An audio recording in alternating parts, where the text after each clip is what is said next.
Hey folks, welcome back for another episode of Code Club. If we haven't met before, I'm Pat Schloss, and my goal is to work with you to enhance your data visualization skills using R and tools from the tidyverse, including ggplot2. Also, to help you and myself, I guess, think more about our data visualizations and what makes them effective, what detracts from their interpretability, and what can we do to make them appear all the better. As you're logging in, please feel free to give a shout out over in the chat and tell us who you are and where you're joining from. I always get a kick out of seeing the broad geographic diversity of people watching this live stream. It just warms my cold little heart. I hope it's nice where you are. This morning we have a spring storm coming through, so you might hear some lightning or hear some thunder, I guess. You wouldn't hear lightning. Hear the thunder in the background, and hopefully that's not too distracting. And so the visual that I'm going to be working with today is this heat map. This is a panel from a overall figure that was published in the journal Nature Microbiology. And let me see if I can pull that up here for you. So this is this article, A Drug Microbiome Drug Interaction Impacts Co-Prescribed Medications for Parkinson's Disease. I'll go ahead and copy the link here and throw that in the chat.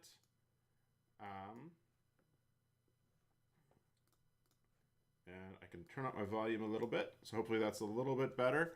And the article, the overall article, I did a critique on this specific figure on Monday, so 2 days ago, and I've got a link for that here. So if you want to kind of hear some of my thoughts there, you can watch that. Maybe if you're watching this live, maybe open up a tab to watch this later. But if you're watching the recording of the live stream, maybe go watch this first to kind of get my thoughts on the overall figure. The idea of this figure, of this overall paper, is that people are prescribed L-DOPA for treating Parkinson's disease, and it works pretty effectively. But the physicians will give another drug with the L-DOPA to enhance its efficacy. And so some of these drugs then have an effect on the microbiome. And in this case, one of those drugs, tolcapone, has an antibacterial effect, or it changes the microbiome, let's just say, right? And so then lo and behold, as we see in panel B up at the top, they're looking at the IC50, so the concentration where I think it's like 50% of growth occurs. And they find that these organisms in orange are inhibited, they are sensitive to tolcapone, whereas those in the black over here on the right are resistant to tolcapone. And what they find is that in these sensitive organisms, they tend to metabolize tolcapone into tolcapone M1, and then some further to tolcapone M2 through nitroreduction and N-acetylation, right? And if you kind of pan down a little bit further to F, we're not going to talk about this. This is another metabolite that's being measured, which is a acylated, I believe, or no, a serine, I think. Yeah, I think it's a serine, is getting added to M1, and that mainly happens in Enterococcus faecalis. And so what they find again is that the resistant organisms, these four on the right, tend to not do much at all to tolcapone, whereas the sensitive ones do. All right, so that's what I'm basically going to say. And so what I want to do in today's episode is recreate this figure and then to refactor it. And so these videos, I have noticed, I spend an hour and a half recreating it and then rushing in the last half hour to refactor it. And so what I'd like to do is, let's just see how long this takes. I have a feeling it's going to be more than 2 hours, but what I will try to do is put chapters down below in the description. This doesn't help people watching live, of course, but if you're watching this as a recording later, maybe it'll help you. And so you could perhaps jump ahead if you're only interested in the refactoring, kind of the recreation. Okay, and so just to kind of plant some seeds, my idea of a recreation would have a few notable differences from this. So first of all, this flow diagram, I think, is meant to serve as a legend. Unfortunately, it's highlighting the wrong part. And so what's being measured in the black, blue, and red is the concentration of the metabolites. But what is colored is the process, the enzymatic step, right? The nitroreduction. And so initially, if you don't see concentration over here, you're thinking, oh, blue, nitroreduction, this is some measurement of nitroreduction. this is some measure of an acetylation. And perhaps it is, right? And so we could perhaps color the molecules by the corresponding color in the heat map, right? Okay, so that's one thing. Another thing is that they, what should I focus on? This top panel is really not doing much, right? So things are either sensitive or they're resistant, right? The sensitive things are sensitive below an IC50 of about 60 micromolar, and everything else is above that. I do not think we need this, especially when we're coloring the taxa down here, right? That's a thought. Another thought would be, by having these three separate panels, my initial thought was that they basically inoculated three different cultures with different levels, different starting concentrations of these three different metabolites. That is not the case. They had one culture that had tolcapone, and they watched over the course of 720 minutes, which I think is, I can't do that math yet, 12 hours, I think, right? And so then they watched the evolution of these different metabolites over time. And so by having three separate heat maps, I really feel like they're pulling that apart, and again, making me think like there's three different steps. And so what I have in mind is to make a line plot. And so what we could do is then put these labels, the taxa labels, on the y-axis effectively, right? And then for each taxa, we would have a line plot showing, overlapping the three different metabolites, okay? So that's an idea. And that also deals with another critique I had, which is that these are really long names, and I don't like having long names, especially when people display them perpendicular to the axis or at an angle, right? It's easier to read left to right than it is from bottom up. And also time is more naturally seen on the x-axis, I feel like. That's just a convention that is so baked into the way we think about things. Also, on the topic of time, these are not evenly spaced time points. And so, again, if you're thinking about what is my audience going to take away from this immediately upon seeing this, they're going to assume that these time points are evenly spaced, right? Like that's just like, maybe later, like a minute in or 30 seconds in, they'll look to see the interval. But again, if we put on an x-axis, make it continuous, and then use a line, we can help heighten the fact that x-axis is time, make it easier to see the taxa names and to read those taxa names. And again, by getting rid of that top panel, we can perhaps clean things up a bit. All right, so again, I'm going to start by making panel B, and then we'll go into making the refactored version. I posted this video and the critique video, as well as like in there what I had envisioned for a refactoring. And it got a lot of interesting discussion about what people preferred, whether it's the heat map or the line plot. And I got some feedback on the line plot that I'll try to see if I can incorporate some of that as we go through. So hang in, and we'll get going on this. So just another bit of preliminary. If you aren't subscribed to my newsletter, I would definitely love to encourage you to register for that. So if you go to the link that I just posted at riffamodus.org, you can join the mailing list. I talked about how I would build this from kind of a 30,000 foot view in the newsletter that came out last Friday. And then that is this newsletter here, right? And so I'll go ahead and paste that in here. All right. So I see already that we have a couple comments, so awesome. And let's see, Mike joining from the UK, wonderful. John from Barrington, Illinois, welcome. We've got Max from Uppsala, Sweden. I assume that Hedgeson means good morning or hello.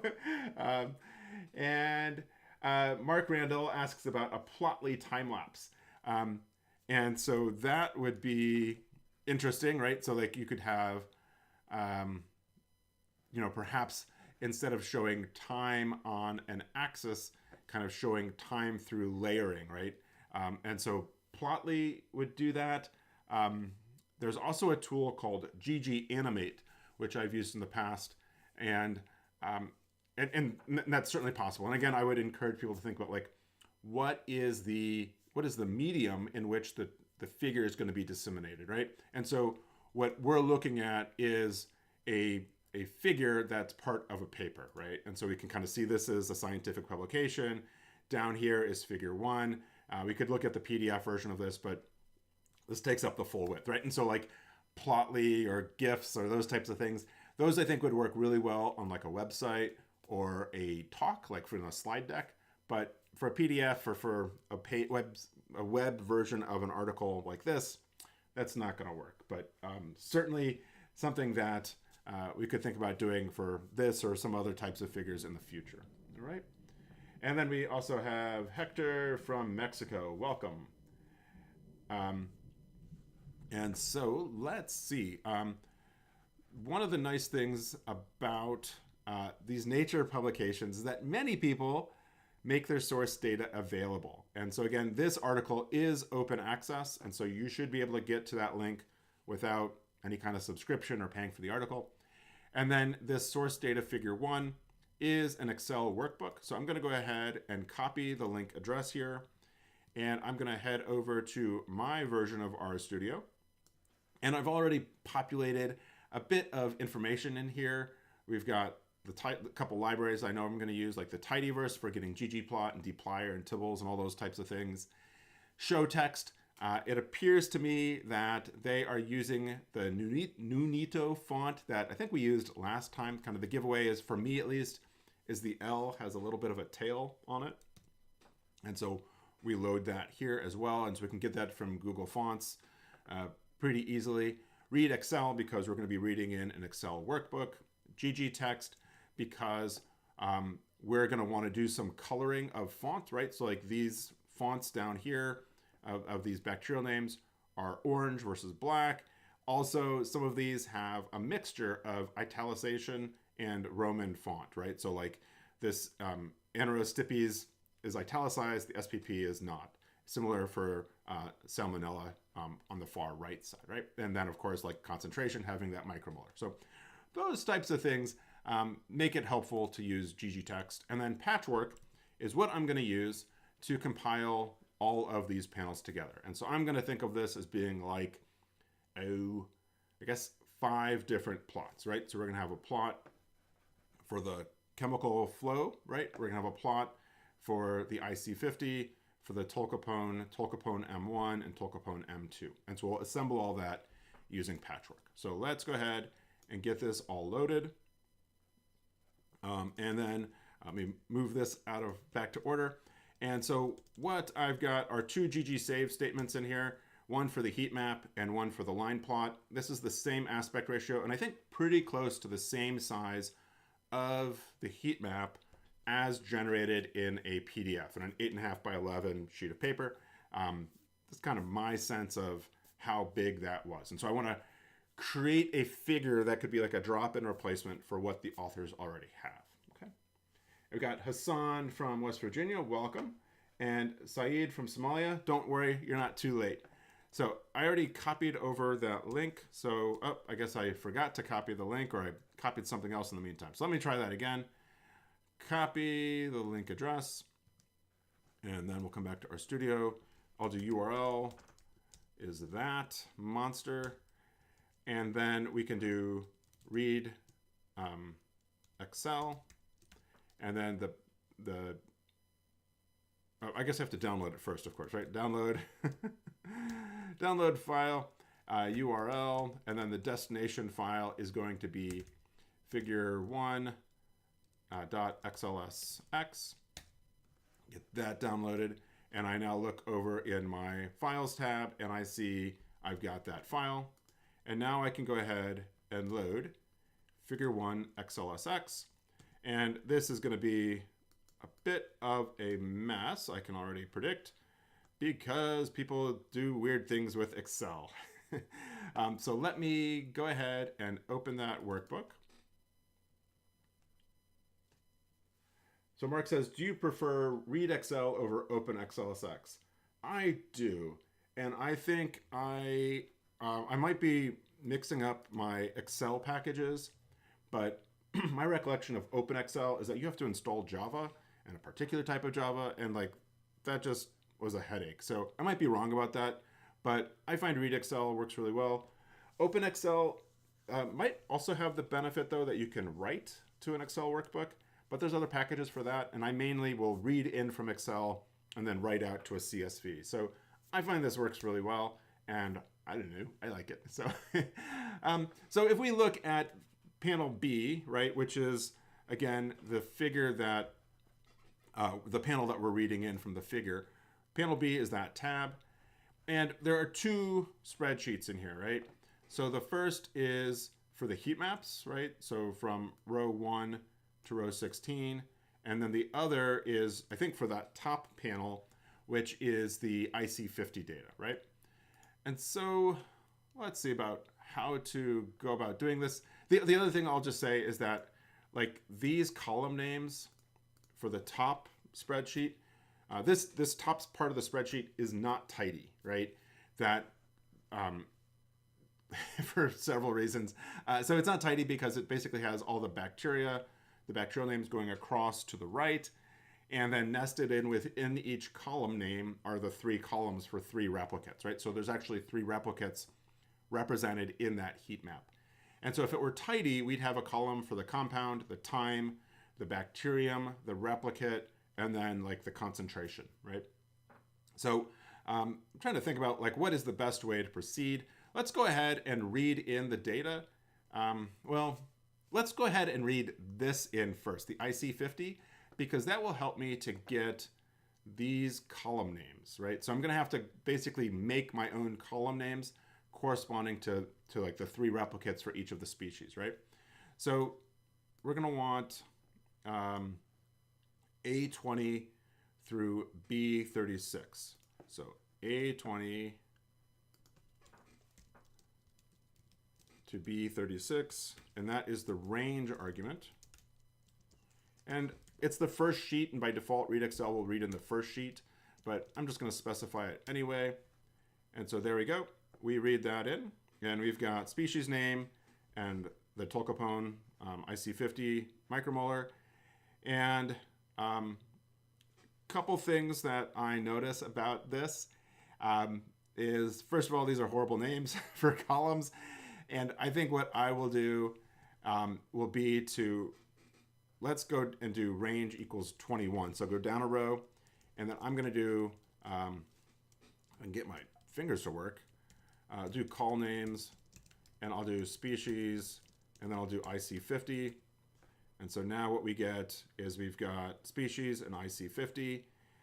It's coming in as a character, and that's because we've got these greater than signs here, which is fine. We'll get rid of that eventually.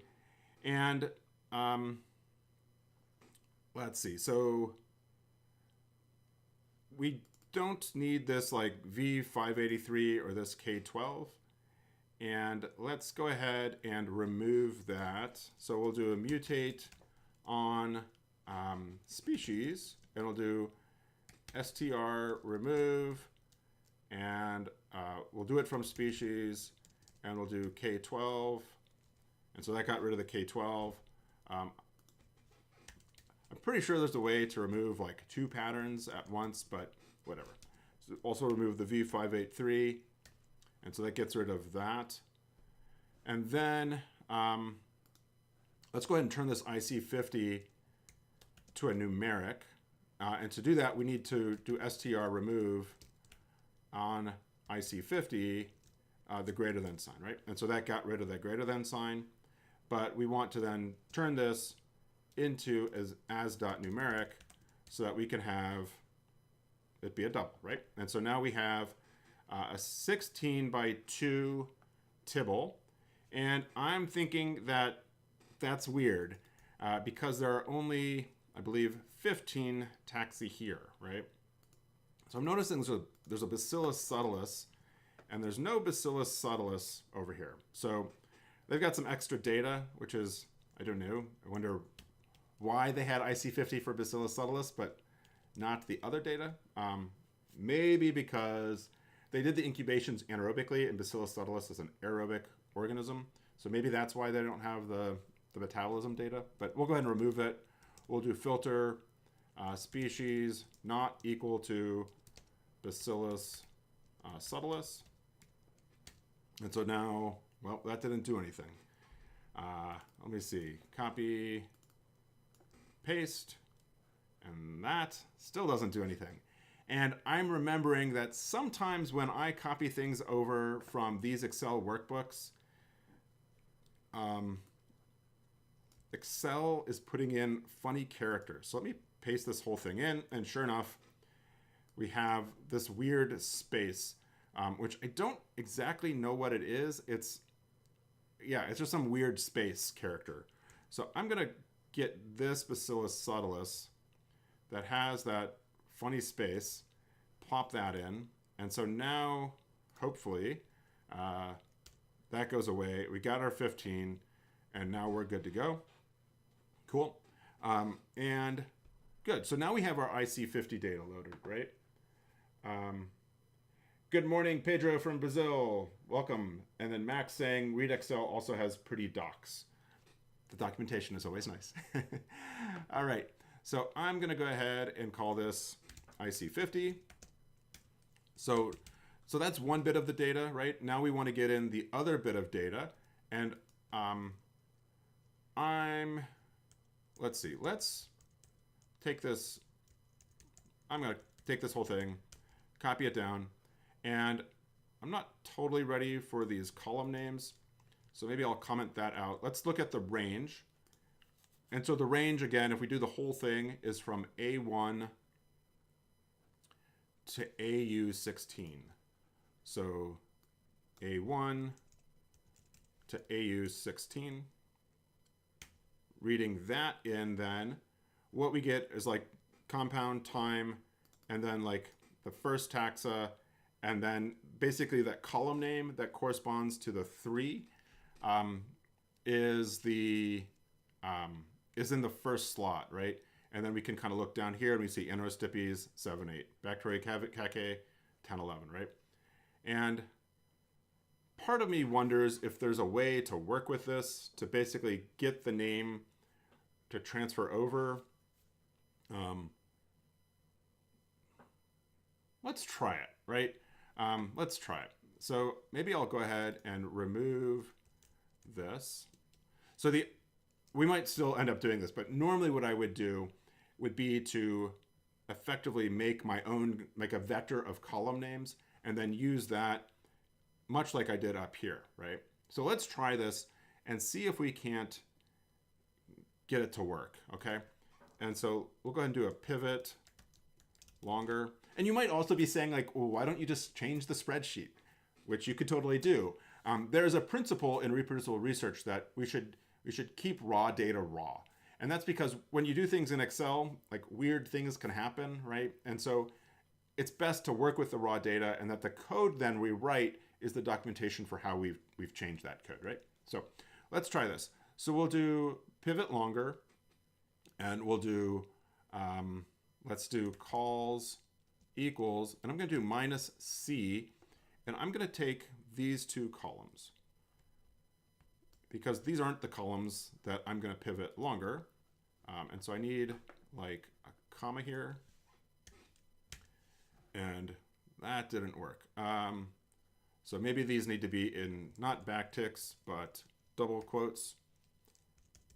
And it's, it probably has those stupid characters. Yeah, it probably has that stupid period in it. All right, so let's try that again. Let's take time and plop it in here, and I bet we're gonna see that red dot. Sure enough, we've got that. And so now what we got is we've pivoted it longer to have the compound, the time, the name, and the value. And maybe what I'll do before I do that pivot longer is clean up these names because that's gonna annoy me. So let's go ahead and do rename. It's been a while since I've used rename, so we'll see what happens here. So we'll do, I think it's the new name equals the old name. So I'll do compound equals that. And sure enough, that did it. And so then we can add to this then this. And so then we'll do time equals that. I grabbed an extra parenthesis. And so now we've got, yeah, compound and time. And so now I can write those names out. And I need to spell things correctly. Compound. Yep. And maybe up here.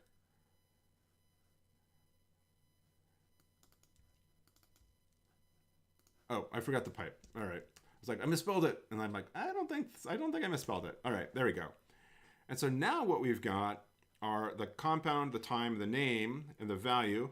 But again, like our name is only for the first, right? So it goes like that, and then bam, bam, Enterostipies, bam, bam. And let me just look at the workbook, right? So it does start with Anacoccus, Enterostipies. Okay.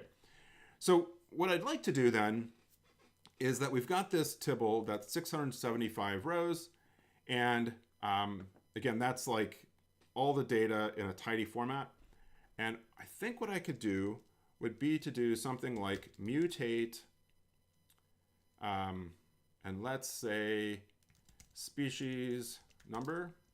And I'm going to create a vector, a column, that repeats like, it'll be like 111, 222, 333. And that way, and all the way down through all of the values. And then what I could do would be to do a mutate on the name column and grouping by like the compound, the time, and the species number. Okay, so that's where I'm going with this. And let's see. So I guess I should think about this. We have 675 divided by 3 is 225, right? So what I could do would be like 1 to, I could just write it out, right? I could do n row, or n, that's the number of rows divided by 3. But I want to repeat this, and I'll do each equals 3. And so what this will do is this will create this vector 1 to 225, right? So that's gonna be like 1 to 225, like that. But I want to repeat each of these values 3 times. So I'll then do rep on that, each equals 3. And so now you can see I've got that, right? And so now I've got the species number, cool. And now what I could do would be to do, well, I could do a mutate on, let me do species name, so that we'll retain that name column. And that is going to be, I think it's going to be first name. So it's gonna be like the first value in the name column when I do a by species number. And so now what we see is that we have our species names in the species number, and it's replicated 3 times, right? And maybe as a check, I could do a count on species name. And I see that I've got 45 for all of them, and there's 15. So that worked. Cool. All right. I shouldn't doubt myself so much. All right. And then what we could do would be to also do a replicate, right? So I'm going to do this in the same mutate because I want to do it by species number. And I'll do 1:3. And so again, what this should get me is a column replicate, which we see over here now, going 1, 2, 3, 1, 2, 3. Cool. All right. And so maybe what we'll do is this, just to kind of clean things up a bit, I'm going to change my pivot longer to have like names 2 equals species number. By default, it goes to a name column. And we'll also do values 2 equals concentrate. All right. And I screwed something up already. Oh, species name, not species number. Oh, okay. I didn't need to run all that.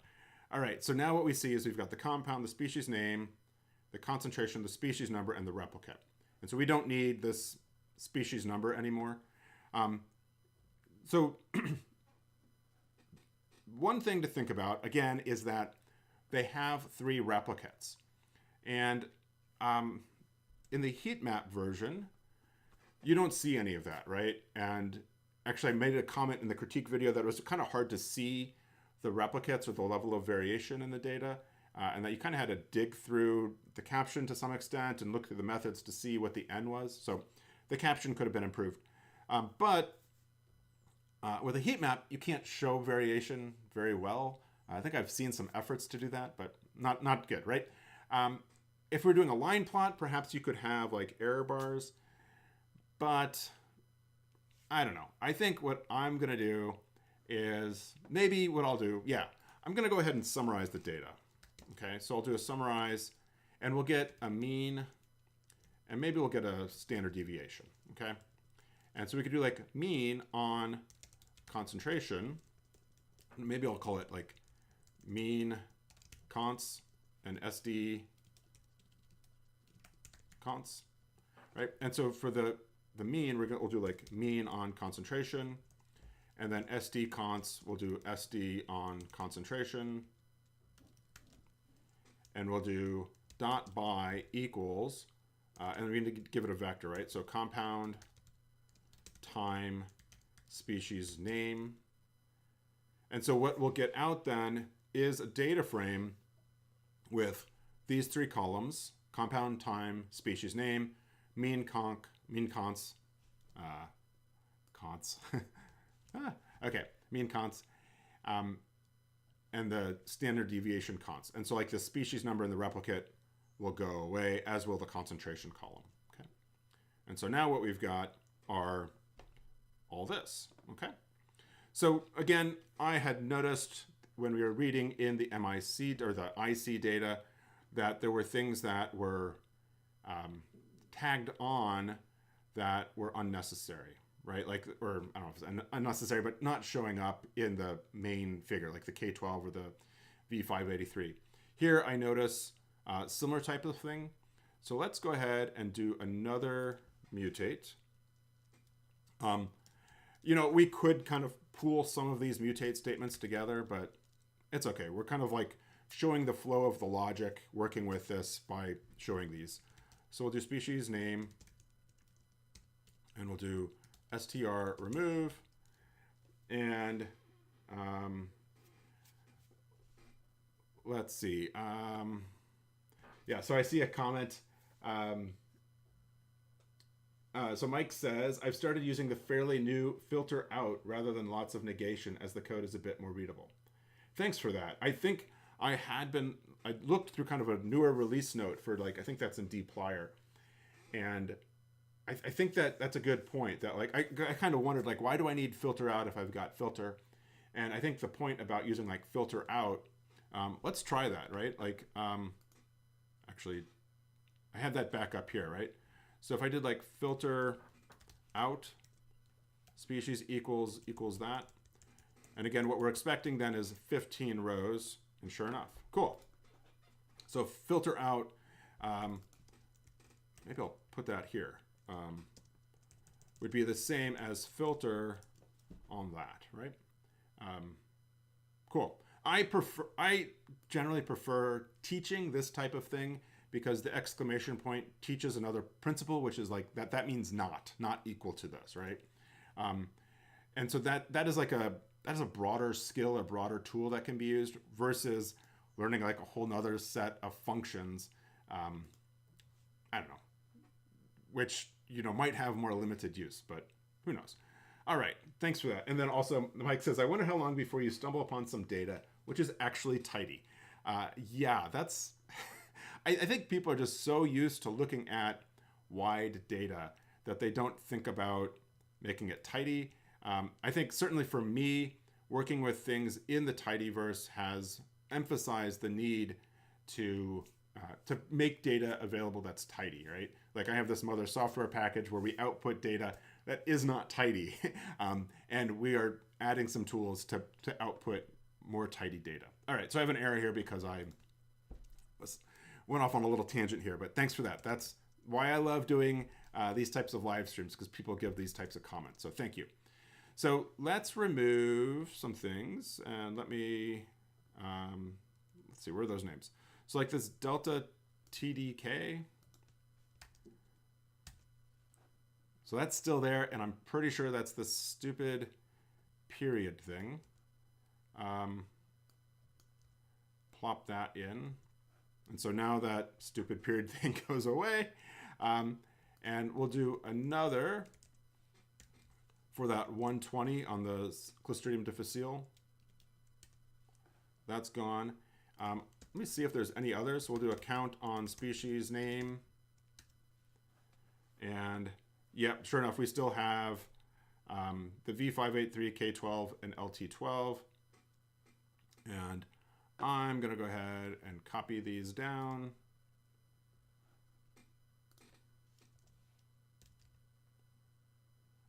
And I guess there's a space before those that maybe I should have as well.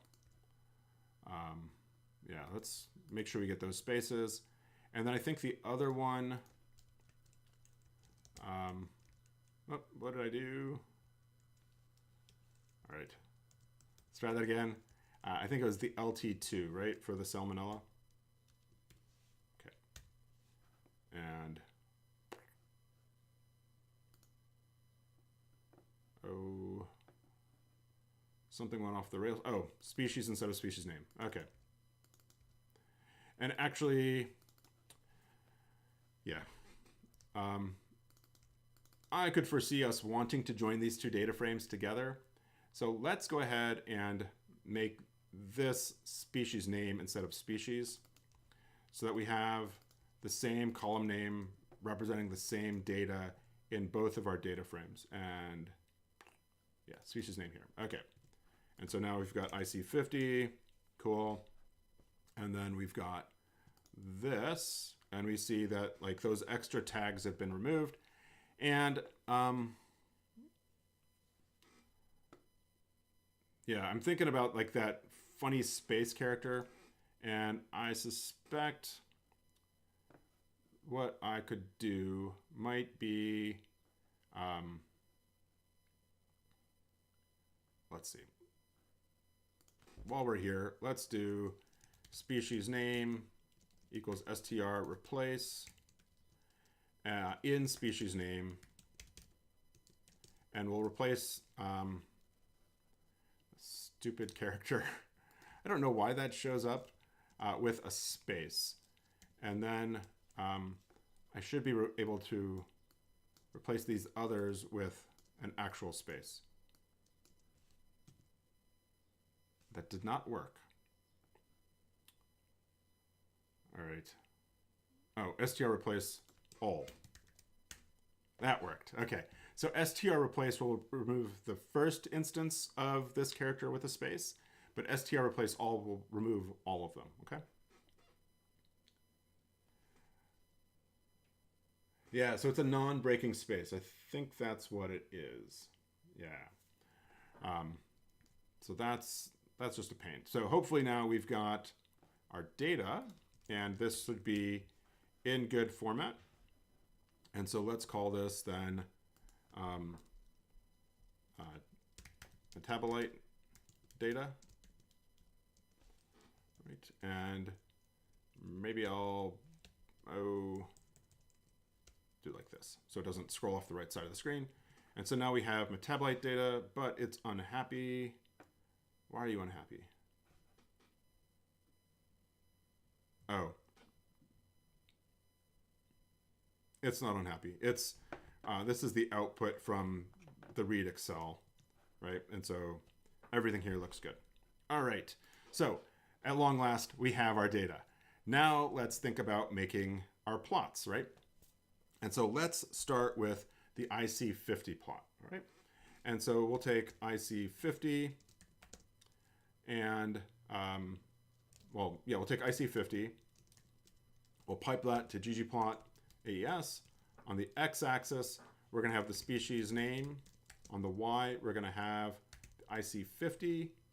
I want to double check that that's correct, right? And you know what? I'm realizing that I think I still have the same problem up above for the IC50. So let's go ahead and insert that.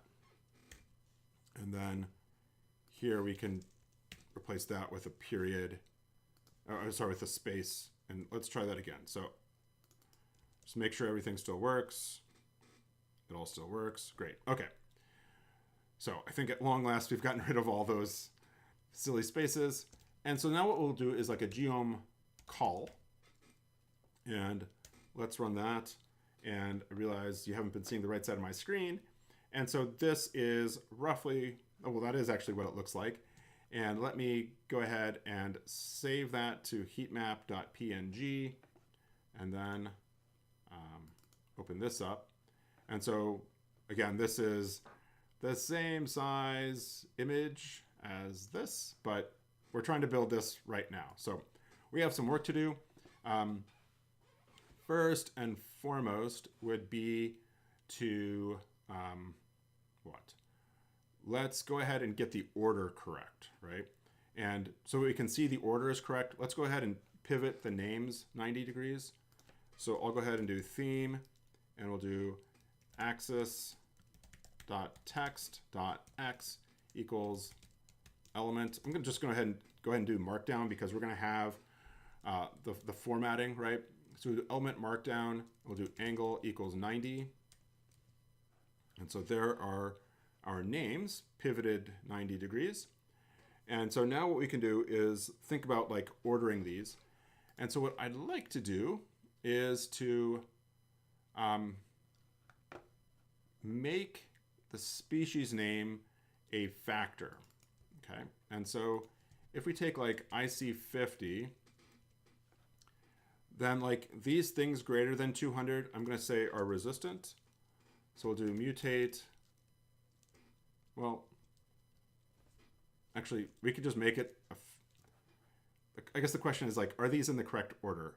And they're not in the correct order, right? So these are, the plot, everything is alphabetized within whether it's sensitive or resistant.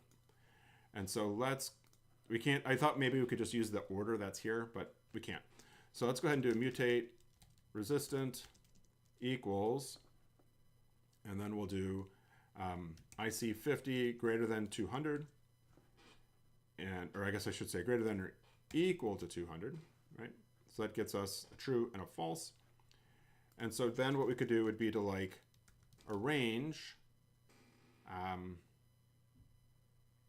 so we could arrange by resistant and by species name. And so now what we get is that we start with the Enterococcus, the Enterostipes. That all looks good. And then like this Bifidobacterium, Enterococcus, Escherichia, and Salmonella, which corresponds here. I guess I'm assuming that these are alphabetized, and I'm kind of noticing that they're not, that the ovatus comes before the fragilis. I'm not going to worry about that. I'm going to use Pat's ordering. I'm going to use this ordering because that's more logical. There's not a reason to have it in another order, except that's the order they used, and whatever. Let's move on already, right? So now what I'll do is I'll go ahead and pull the species name, and then this vector will be the order of my species, right? So I'll call this species order as that. And so now when I come to my IC50, I could do like mutate on species name equals factor on species name levels levels equals species order. Okay, and then if I run that and just that step, I see now that species name is a factor. And I think if I do order on species name,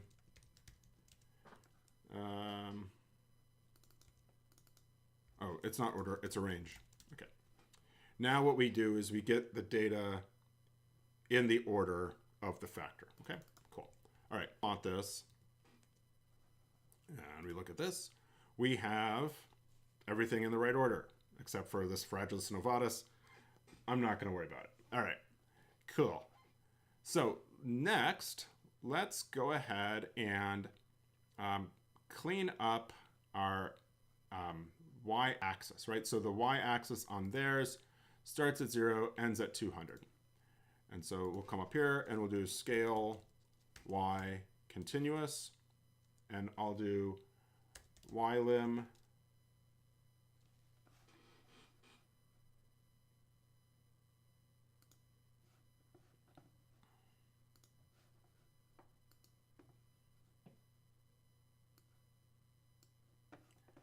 And we'll go ahead and do ylim equals IC50. I'm worried that the bandwidth here is getting limited. So hopefully this isn't too disruptive with kind of my upload rate. So anyway, we'll do C0 to 200, and I'll do expand equals C0, 0, so that it starts at 0 and ends at 200, and we'll get a plus in there. It's unhappy. Oh, because I used ylim. I meant to use limits. All right, so here we go. Now we've got 0 to 200. Let's go ahead and make our font black. And we'll do that on axis.text.y equals element text. And we'll do color equals black. Let's change that color. We can go ahead and change our labels. And so let's do labs, and we'll do X equals null, because I think it's going to be obvious that those are bacterial names. Y is going to be the IC, what do they call it? Tolkapone IC50. Okay. Tolkapone IC50. I guess the IC50 is on the next line, right?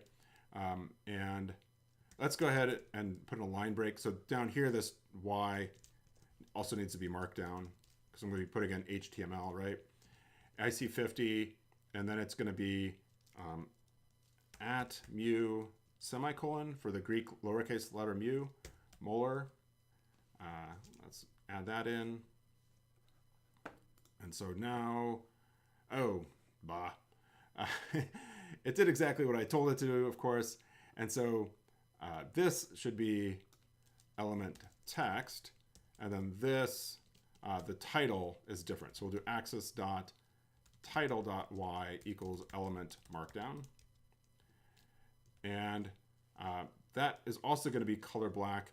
And I wonder if I can't, instead of writing color equals black over and over again, because theme gray, which is the default theme, uses like a grayish font, we could do text equals element text.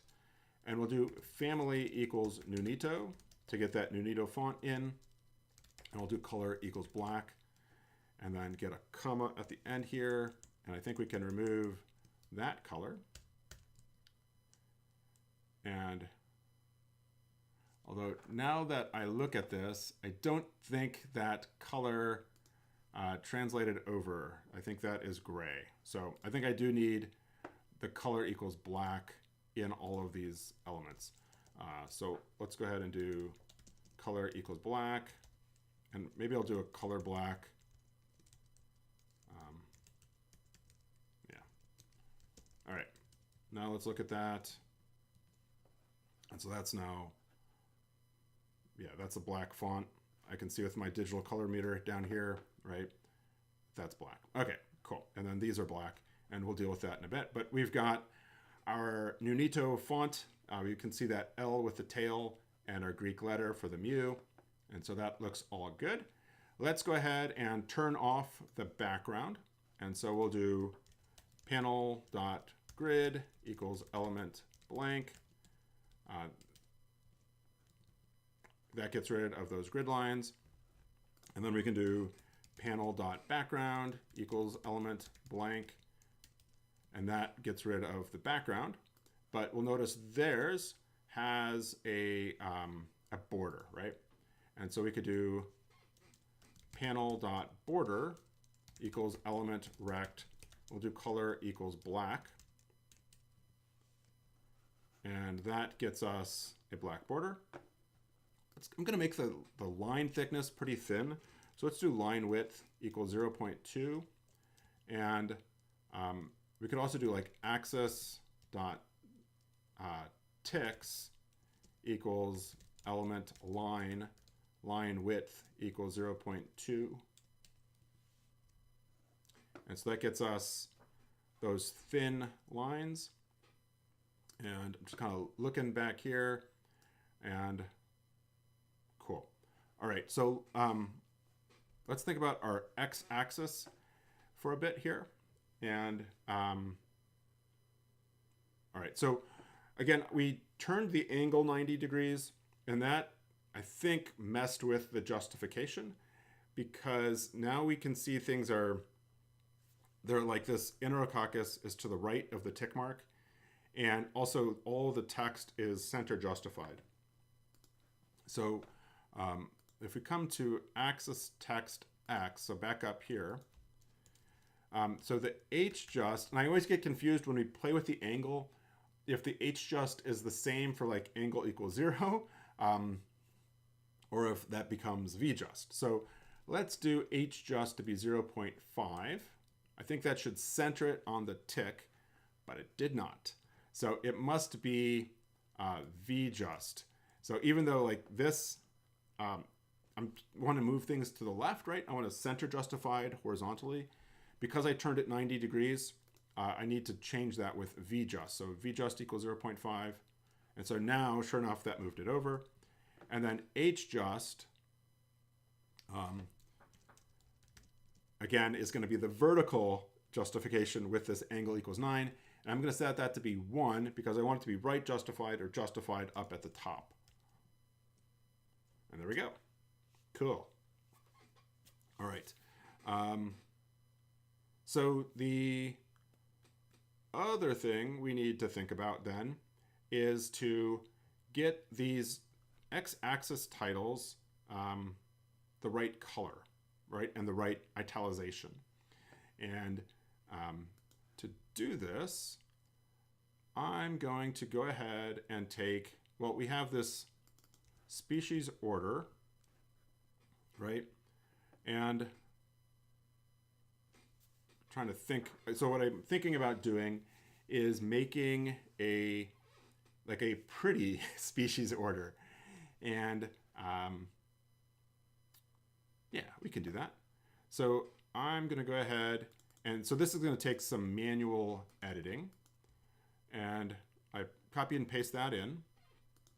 And maybe what I can do to make it a little bit faster is to use a regular expression here in RStudio, and I will match a square open bracket, a digit, 0 more digits, and a close. And I can replace that with nothing, and maybe a space as well. So, yeah. Ta-da! Okay. And we'll put in some commas here. And I could do like what? I could do like a str replace, right? Using regular expressions to insert things, but I need to have a couple bits of logic, one being whether it's resistant, and then some of the taxa names need to have, let me just hold on to that one. Some of the taxa names need to have a combination of italic and non-italic. And okay, I'm noticing a couple odd things. So let's see.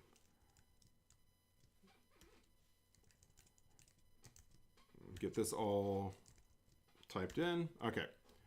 And again, like this could be a vector. And so there are two things that I noticed as I was going through this. So the first is that C. difficile has a space at the end, I believe. Yeah. So that must have happened. Let's see, that was up here. If we look at like 120.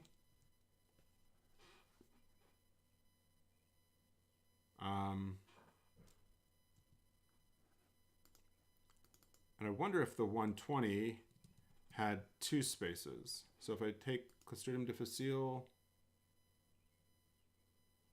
so of course this is coming from the Excel. So if I plop that in, sure enough, it has a trailing space at the end of it. Oh, this is so painful. All right, so we have that extra space, and let's see.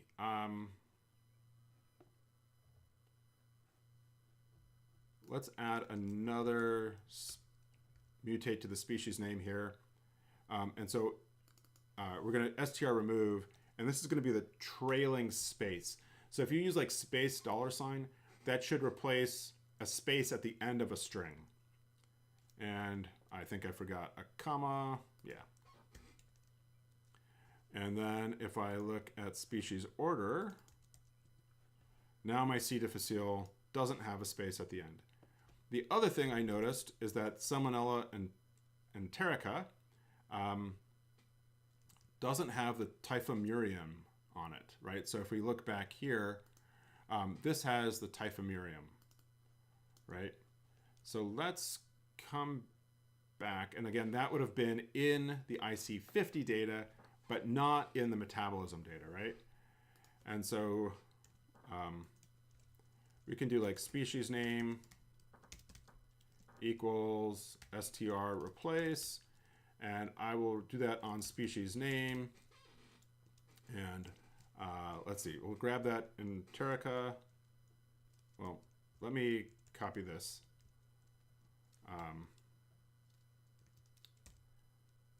Well, yeah.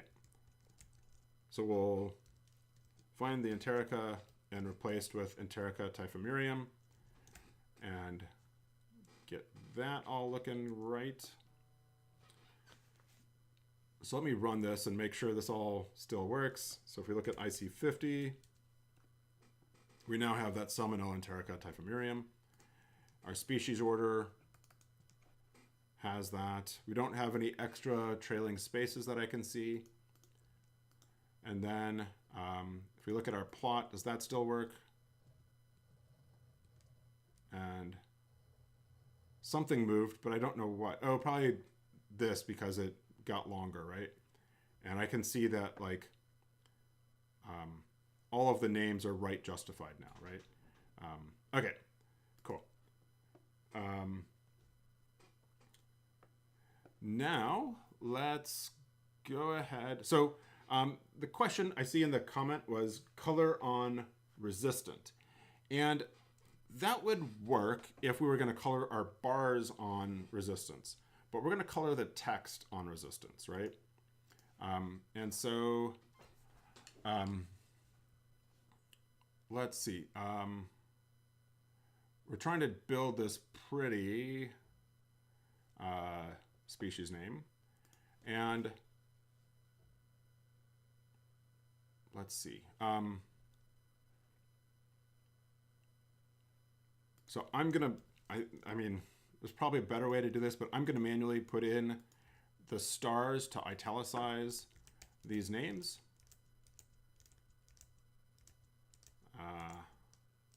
Oh, and I forgot the typhimurium at the end of this. So let me go back and grab that. All right. Oh, so that's not where the star goes. The star goes there because I want the typhimurium to be a Roman font, right? A regular font. And we got rid of that space. Okay.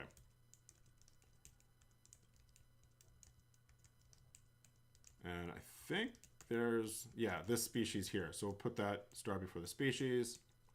All right. So that's going to get everything to be italicized. Let's go ahead and do pretty species names like so. And then what we could do is if we come down to our plot, we could then do like scale x discrete.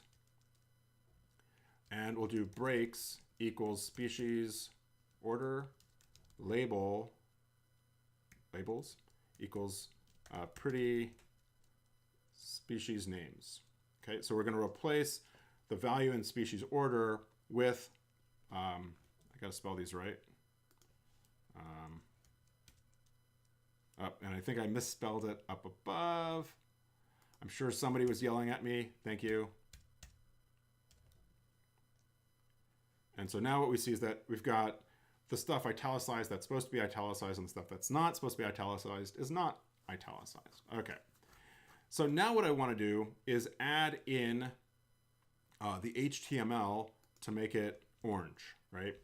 So we'll do a span, and so this needs to be inside the quote, right? We'll do style equals color colon something, and then we'll do like back with a span. Okay, so let me go ahead and grab my color meter and this, and where'd you go?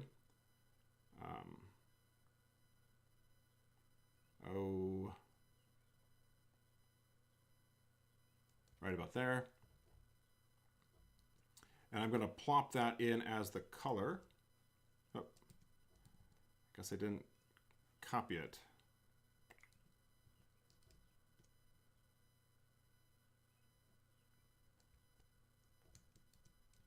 All right, let's try that again. There we go. And so now let's try this again. We see that we've got the orange text, right? And so now we kind of want to like copy and replace a bunch of this, but not for the final four, which are going to be black, right? And I suppose if we wanted to be consistent, maybe we could make those black,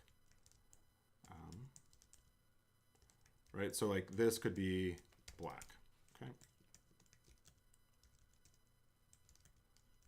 All right, and then we need to close out the span with this tag.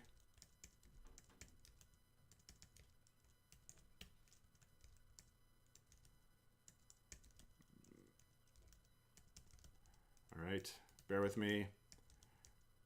I mean, again, some of this we could probably do with regular expressions, but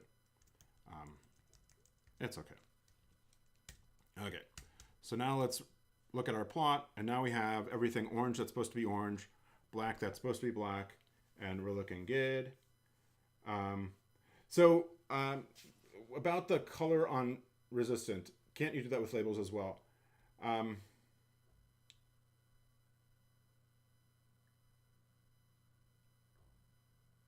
Yes, I suppose we could have. So as he's saying, like within the color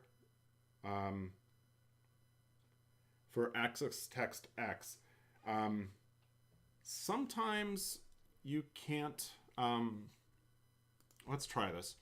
So if we do like axis text Y, if we do like color,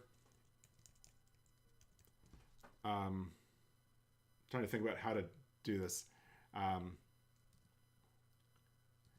Like sometimes these arguments are not vectorized, right? So if I do like red, green, blue, there's 5 values. Let's do a red, black, right? So the question then is like, can I vectorize the color argument in element text? I can, I guess. So yes, we could have done that. Okay, we could have done that, right? We didn't need to do the span that I have up here. Maybe since I've done this already, I will leave that to you all to think about how you could maybe remove my spans and put in the colors, right? But that's a good point. And that would, yeah, I think those work. That works. So, all right, thanks for that, Mark. That was my concern was that that it wouldn't vectorize, but clearly it does vectorize. Not everything vectorizes. And when I say vectorize, what I mean is like, you know, like giving color 5 values for the 5 values of the y-axis. Like, I wonder what happens if I turn that off. Yeah, then it will repeat the colors, I think. Yeah. So anyway, cool. Learn something every time. Thank you. All right, so there we go. Let's check the color of these bars. And that's a lighter gray than what I have.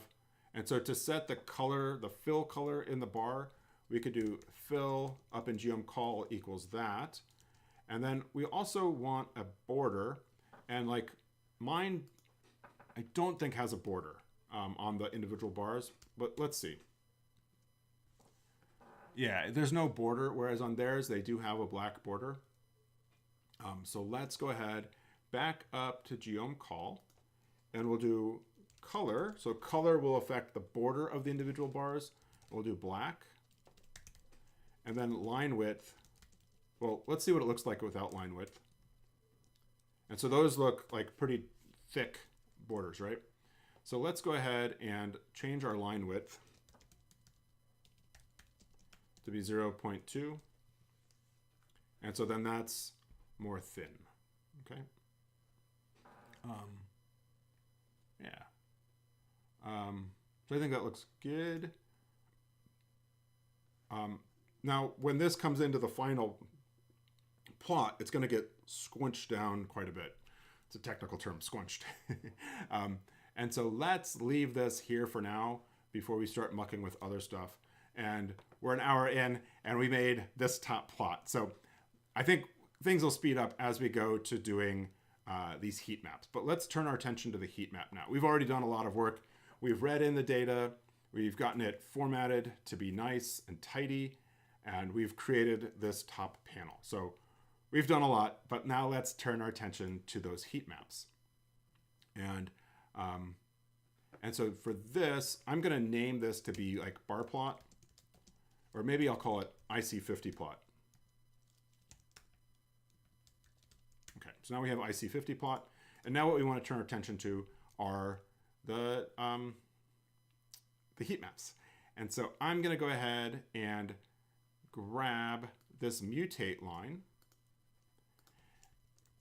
And I suppose, you know what? I'm going to repeat this line. Why don't we move it up to this? So we'll move it up to where we're creating, well, right. So I have it here because we're working on the IC50 data, and I can't easily add it to the IC50 data up here because I'm creating the order after I read in and modify the IC50. So I'm going to be happy to just stay there. And then we'll come down, and again, where we're doing our metabolite data, we'll then do that mutate, right? And so now when I look at metabolite data, I see I've got the species name, and things look to be, I think, in the right format, right order, right? So now let's go ahead and do ggplot AES. X across the x-axis is going to be the species name. The Y is going to be the time, and the fill is going to be the mean concentration. And then we're going to do geom underscore tile. And again, we've got 3 compounds here. And what I'm thinking is that I'm going to create one plot. Basically, I'm going to create one plot, right? And we'll repeat it 3 times. So I could create like the same code chunk and repeat it 3 times, or I could create a function and then call that function 3 times. That's what I'm going to do. And so the function that we're going to build is going to take a couple parameters, right? So we'll have the compound name. And so for the top one, it's going to be tolcapone, right? So that's that there, right? I also want to avoid having variable names that match the column name, right? So I have the compound name and then like the color or the fill color, okay? And for that, I'll put black. And so what I want to do in here then is take like metabolite data and do a filter compound equals compound name, right? And let's look at, oh, I forgot to load that stuff. And it's upset about species name not being found. So that's species name. Oh, I put a plus after filter. I think I meant a pipe. Yes, there we go. And so here we go. This is our start of our heat map. So again, it is treating time as a double. And to get it like this, we most likely need to create it as a discrete variable. So I'm going to create it as a character. So we can come back up here and I'll do time equals as dot character on time. As I'm doing this, I think maybe instead I'll do time as a factor, right? So factor time, and we'll do levels equals, and then we'll do 10, 60, 180, 360, and 720. And so the thing that I'm not sure about doing this is whether I can make a factor of a double. No, I can do it. Okay, it didn't complain. And so now what you see is we go 10, 60, 180, 360, 720, which is good, but it's the opposite of what I want, right? And so I could either rewrite this vector or I could do rev on this. Make sure I've got the right parentheses and flip it like that, right? So now we have 10 at the top, like they do, 60, 180, 360, 720. Awesome. Yes, thank you. So that's good. I can also now, let's go ahead and bring in some of the theming that we had from up here. I'm going to copy this whole block and paste it in. And so again, we've got our text, axis X, that's going to be the same. The Y is going to be the same. The title will be the same. We don't want the grid. We don't want the background. We want the border. Well, do we want the border? Yes, we want the border. That has the border. And then the ticks. Okay.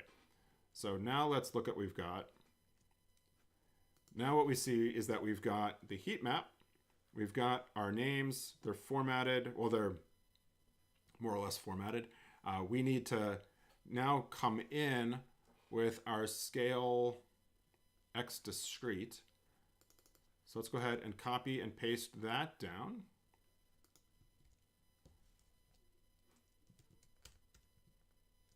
There we go. We've got those names. We have an expansion added around the square. And so to get rid of that, we could do chord Cartesian expand equals false. That will get rid of that extra border around the data. And I got to spell false correctly. All right, and that fills that out. Cool. Now we want to think about the names or the titles on our axes, right? So again, we'll get rid of the x-axis. And I'll do that here. I'll do labs, x equals null, y equals time. That needs to be in quotes. In minutes, I think it was MIN. Yeah, time in minutes. Get a plus on this.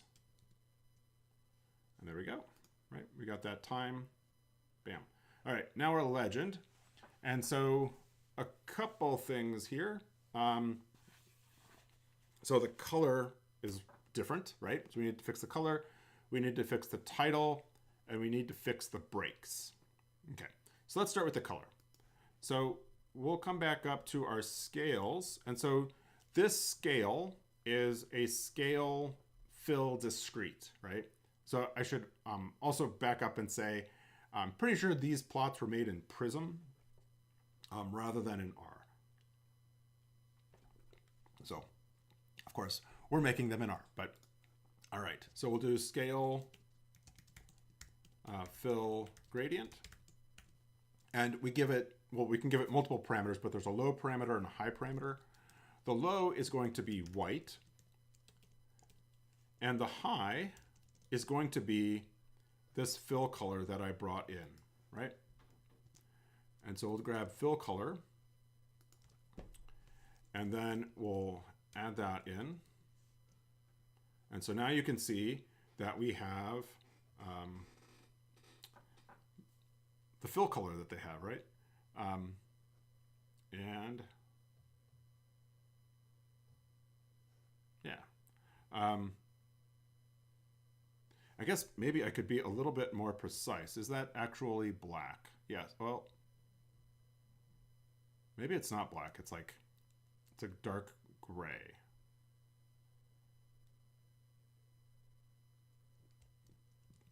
So let me use that instead.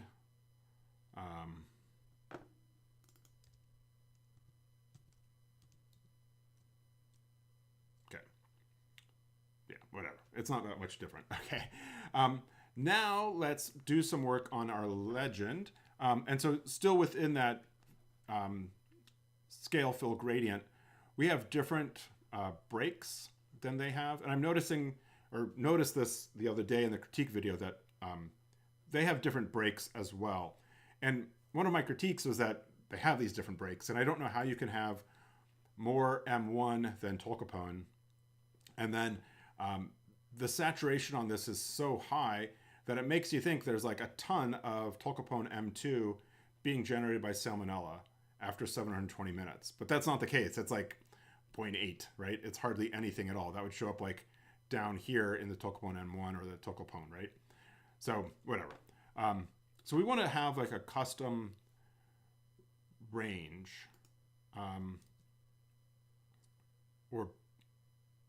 or breaks, or yeah, we want to have custom set of breaks. So we'll say legend breaks, and we will do 0, 5, and 10, right? So again, I'm building that first panel. We're going to convert this then into a function that at this point is going to take those three arguments: the compound name, the fill color, and the legend breaks. And so I'm kind of parameterizing that in here now. And so we'll then do breaks equals legend breaks. And for the reveal, there you go. We have 10, 5, and 0. Great. And now we can do some work with, well, one more thing we can do is the title, right? And so we can do that in scale fill gradient. We could also do that in labs, but whatever. Let's do it here. We'll do name equals concentration. I think it's a line break. Nope, it's on the same line. Space, and then our mu, semicolon, molar. And I forgot a quote.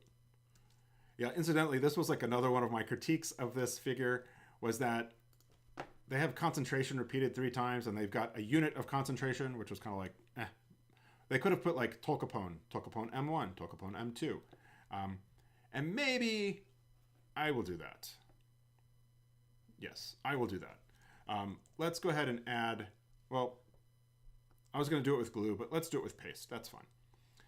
So down here, I will do paste, and we'll paste in the compound name with that, okay? And so now what we get is we get tolcapone, and then, well, now we need to do some work on the theming to make the legend look right, or look more similar to theirs, right? So we'll come back to theme, and we'll do legend.title. And we actually played with this last week, or the week before, yeah, last week, when we were playing with making that funny legend at the bottom of the plot where we had like 3 plotting symbols and then a name. And that we saw we could put the legend title, we could have legend title position, right? And we could then say right. And I misspelled right. There we go. So it's on the right, yeah. But we want it to be turned 90 degrees, right? And so we can do that with legend title. And I'm going to do element markdown because I've got that mu in there, right? So we're going to do legend markdown, and we'll do angle equals 90. And so we've got it turned 90 degrees, but the wrong 90 degrees, right? Let's maybe do minus 90 degrees. And so there we go. We now have the tolkapone turned 90 degrees, and it appears to be vertically justified at the top rather than in the middle. So let's see if we can do something about that. Again, think this is going to be hjust equals 0.5. Bingo. And that kind of centers it on the legend. Okay, so we want a box around our legend. So do legend dot, what is it? Legend box, background, legend dot border. Let's try legend box. So that's saying, I think we want background. We'll do element rect, and we'll do color equals black. Okay, that puts a box around the legend. That's not exactly what I want. I want it around the key. So maybe legend key. I think it's legend key. That didn't do it. Legend key.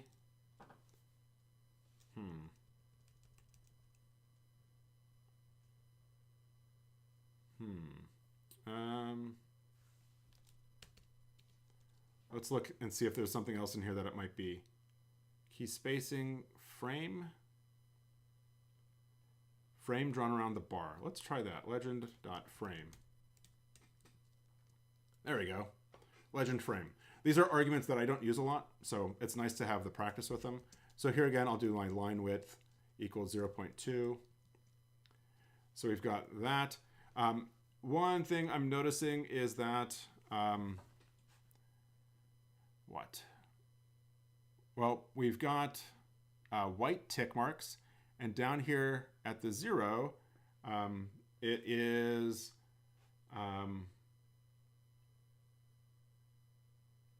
let's see. Yeah, sorry. Let me look at this real quick. You could facet by compound rather than by writing a function to make the 3 plots individually. I have thought about that. But the challenge then is that we would need to have 3 different legends, right? And we've got 3 different colors for the 3 different compounds. I wonder if there's some more shenanigans we could do with a legend like I've done in the last couple of episodes of these live streams, but I wanted to do it with patchwork also, and maybe for fun, I'll see if we can do it with a facet and creating, 3 separate legends, kind of like we did last week and the week before when we made those like sections. But let's try it with patchwork.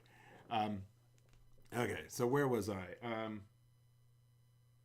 Would it be easier for reading the graph to have all the text at 90 degrees running in the same direction? It would be easier for reading the text to have all the text reading left to right. Definitely. But again, I'm trying to recreate theirs right now. And then when I get to the refactoring, then I'll move everything to highlight the readability. But I totally agree with you. Yeah.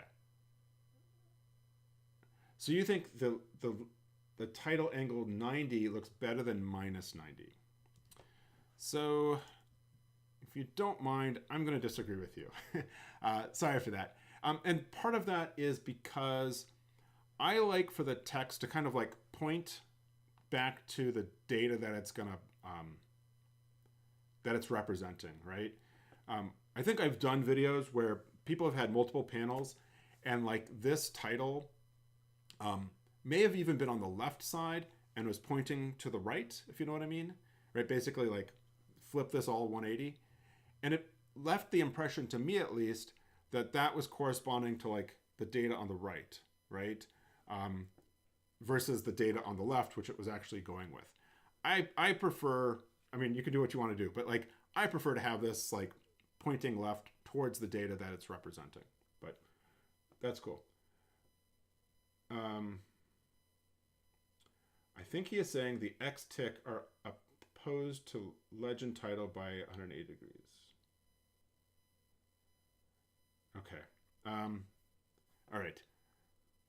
Let's see. So now the tick marks are white, and I also can tell that they are kind of getting overwritten by that border. So maybe if we make them black like the model, then it'll look better. So let's do legend.ticks, and we'll do element line. And we'll do color equals black. And then let's do line width equals 0.2. And that looks good. I mean, I don't like it, but it looks good. And maybe we can make it a little bit thinner. Maybe for this at least, because it's a smaller item, we can go to 0.1.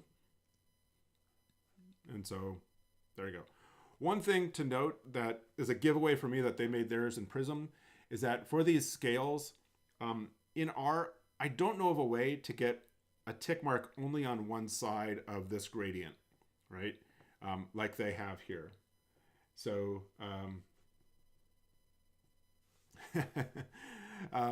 so I'm going to roll with that. So this is this panel, right?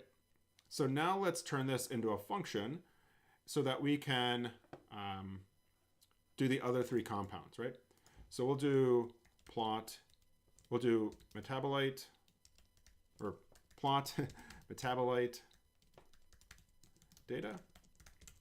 We'll do function, compound name, fill, color, legend, breaks. And we'll get a curly brace, and then I will highlight the whole thing, put in a closing curly brace, and then make sure we load that. Now I'm going to grab these three values, and we'll do plot metabolite data, and I'm going to give it these three values. All right. Bam, bam. Cool, that works. And if I wanted to just double check that this worked, I could do like blue, and everything's white to blue, right? Okay. So again, this is the Tolkapone. All right. And now what we want to do is the same thing for like M1 and M2, right?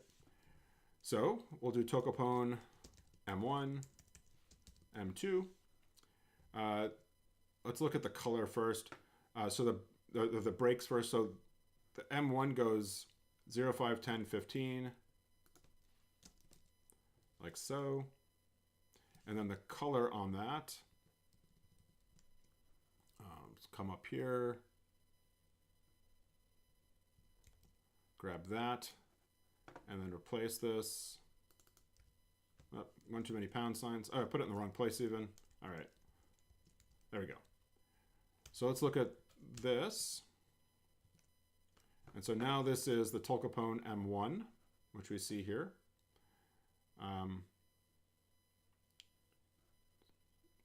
Which is great. And we've got kind of the blue shading we were expecting, right? If I kind of narrow this down, yeah, that looks pretty much like what they have. Different aspect ratio, of course, but that's a good match, okay? And so now we want to do Tolkapone M2, and this is going by 0.2 up to 0.8. So I'm going to do like seek 0 to 0.8 by 0.2, and I thought that might keep me whatever, within one page, but it spanned over a little bit. So we'll go ahead and look at M2 now. And, it's right, but it's the wrong color. So let's get the color matched. Grab that. Get that. And there we go. We've got our color now for the red. And it's I feel like my red is more orange than theirs is. Might be a slight difference in how, I don't know, how they do the gradient, but I'm not going to worry too much about it. Like this looks like it goes from like red through orange to white, whereas this is a little different. I don't know.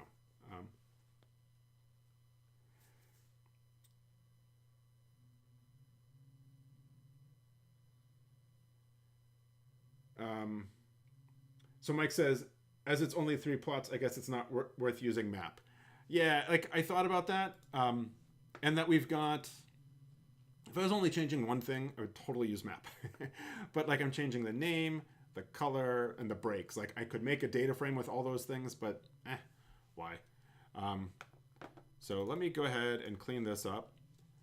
And what he's talking about is that with patchwork, which is what we're going to use to compose these figures together, with patchwork, you can use map and then pipe from map into patchwork to assemble your plot. But yeah, we're not going to do that. But you could do that for practice, right? All right, so we now have, looking at this, we have the right side of the plot, right? And what we would like to do is add the left side of the plot as well.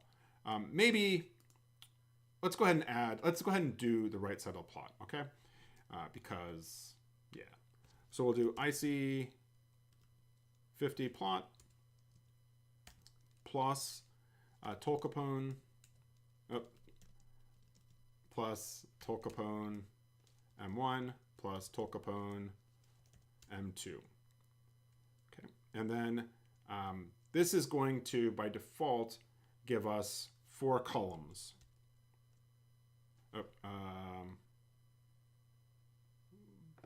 Oh, I guess I have to run these, don't I?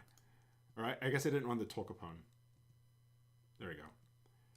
So again, this gives us 4 plots, and I guess it's 2 rows and 2 columns, right? So let's go ahead, and what we can do is, I think it's plot layout, and for now I'll do ncol equals 1. And so that's 1 column, right? But we've got like these long names. And so what we could also do inside of plot layout is that I could do axes equals collect. And this then will give us a single x-axis. Sorry, I'm just admiring the beauty. This gives us a single x-axis set of labels, right? And so we have our 4 panels here. And clearly there's work we need to do to kind of like play with the fonts and the sizes of stuff. But would it be worthwhile to reverse the order of the legend to go from low at the top to high at the bottom to match how the plot values change? There are people who do that. And actually, the plot that I have for next week has a legend that does that. And I found it very confusing because we're used to having larger values at the top and smaller values at the bottom. And so like they were saying that like over time, this gets lower. And actually,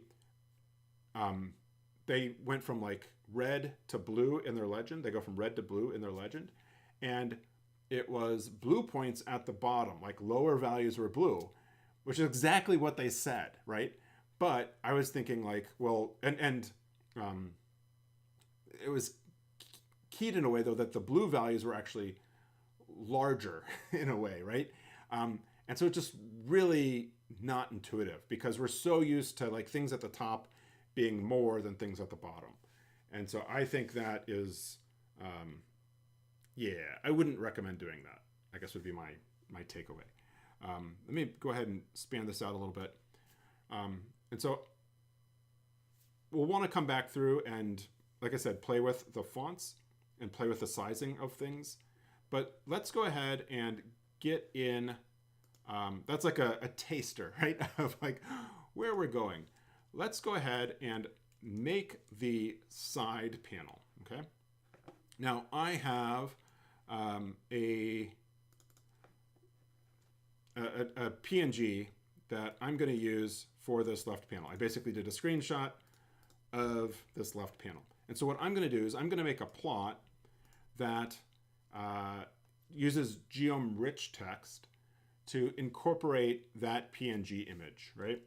And so what I'll do would be like ggplot data equals tibble, x equals 1, y equals 1, and then label equals, and it's going to be,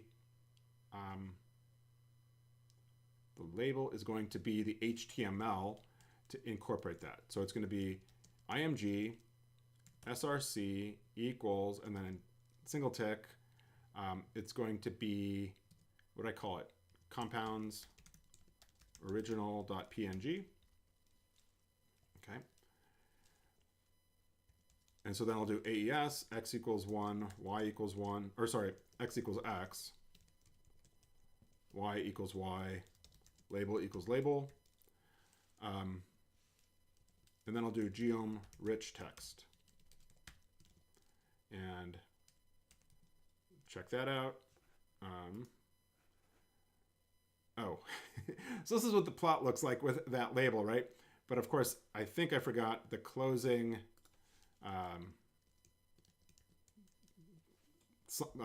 greater than sign, right? And voila, there we go. We have a plot with our image in it, right? But I think it's zoomed in really far. And so what I can do in here would be something like width equals 30. And so that zooms it out. I think what I'd like to do is turn everything off and make this as big as I can, right? And so maybe what I'll start with is modifying the label itself. And so I'll do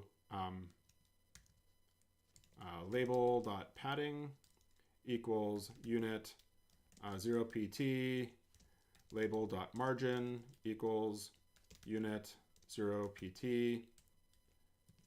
And so you can see that brings that in. I don't want the label. I don't want the border.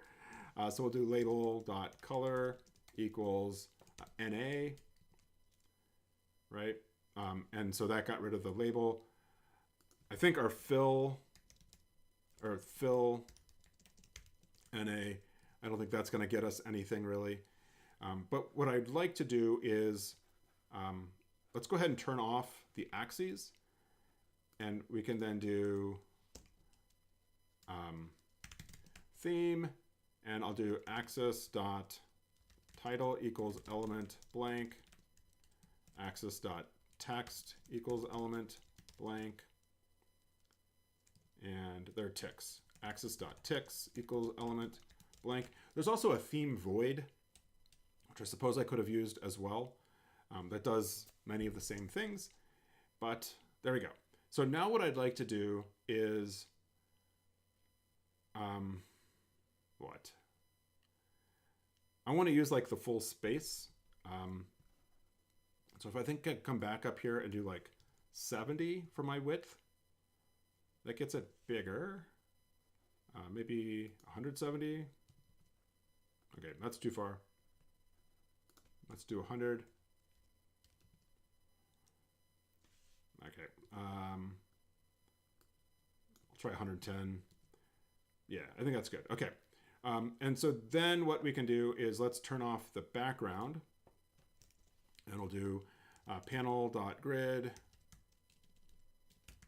equals element blank, and then panel.background element blank. Okay, cool.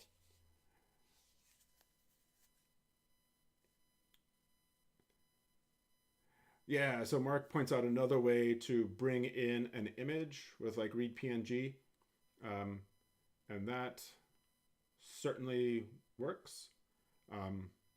I don't know, like, I find that, like, I don't know, I have gotten to like the geom-rich text and using that, and using it with like a label. Like it's rare that I would make a figure that is only a picture. Like that's just kind of silly, right? But all right, so that's good. Now what I'm going to call this is my flow diagram. And I'm going to go ahead and move that back up here, maybe after the toolcomponent stuff, after the heat maps, right? And now what I'll do is flow diagram plus all that. And so now what we've got is the flow diagram at the top. And to get the layout right, I don't want end call equals 1. I'm going to want to create a layout. I think it's layout.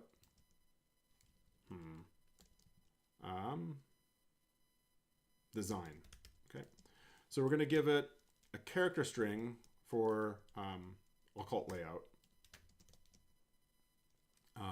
And what we'll do is we can give it like letters that correspond to the different plots, right? So I have like A, B, C, D, and E. So like A is going to be on the right side, and then I'm going to have B, C, D, and E, right? And so what this should do, again, is put my flow diagram in the left column, and then B, C, D, and E, which is the IC50 plot and the 3 heat maps, in the right. Yeah. Bingo, right? And yeah, so again, we have some work to do to clean this up. But you can see we've got the flow diagram, and then we have the 3 plots down below. Okay. So I think I see somebody saying something like, why doesn't the legend scale proportionately with the plot size? I don't know, is my honest answer. We'll, of course, change that here, but we'll get there. Something else that occurs to me is like,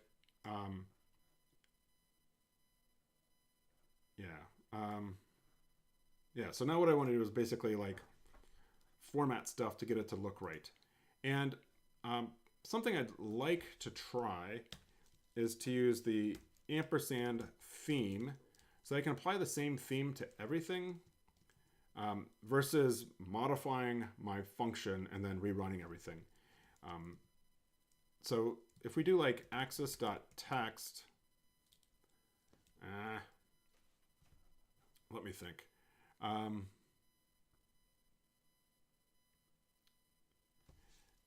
Can I do axis.text.x equals element markdown, and then like size equals 6? Is that going to work? Oh, there's a bunch of warnings. Yeah, that did not work. If I use a plus, I think that only changes the last one. Yeah, that only changes the last one. So, yeah, this isn't, that's not going to work. All right. So I need to then modify these to make the font smaller. And so the thing about pulling together axes or collecting the axes is that they have to be formatted the same way, right? And so what I'll do here then is like size equals 7, and then I'm going to hope for the best. That's the right size font, right? Okay, so now if I rerun everything,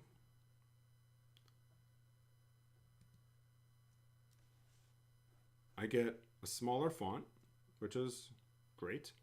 I'm also seeing like quite a bit of a margin all the way around. And I think in plot layout, or maybe it's plot,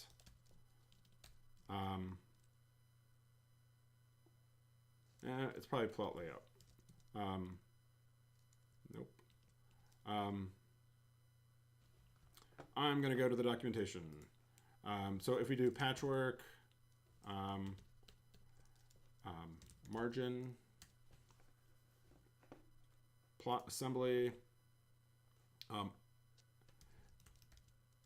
let's see. Oh, let's see. I'm trying to think about how to modify the margin. So if I come in here and do like theme margin equals, or plot.margin equals margin, if I do like zeros all the way around,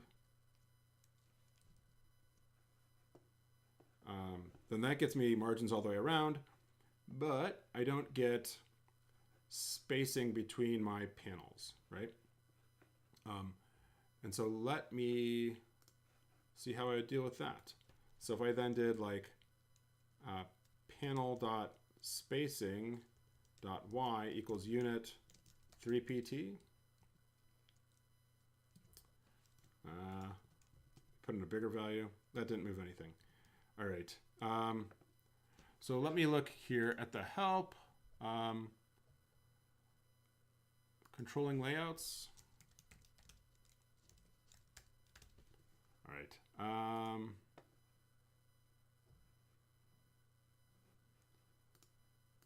Start at the top.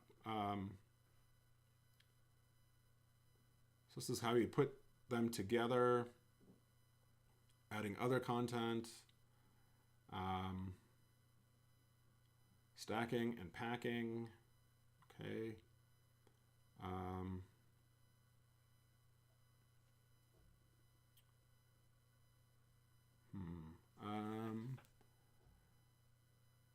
Let's see. Yeah, so to modify everything, you put the ampersand sign on. Okay, that's not what I wanted. So let's look at controlling layouts. So spacers, it's like plot spacer will put like a whole space in, which isn't what I want. Columns and widths, which is something we'll certainly come back to. Fixed aspect ratio, avoiding layout.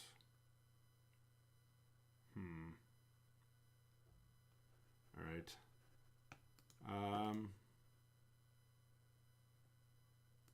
Adding annotation and style. Like that's the titles.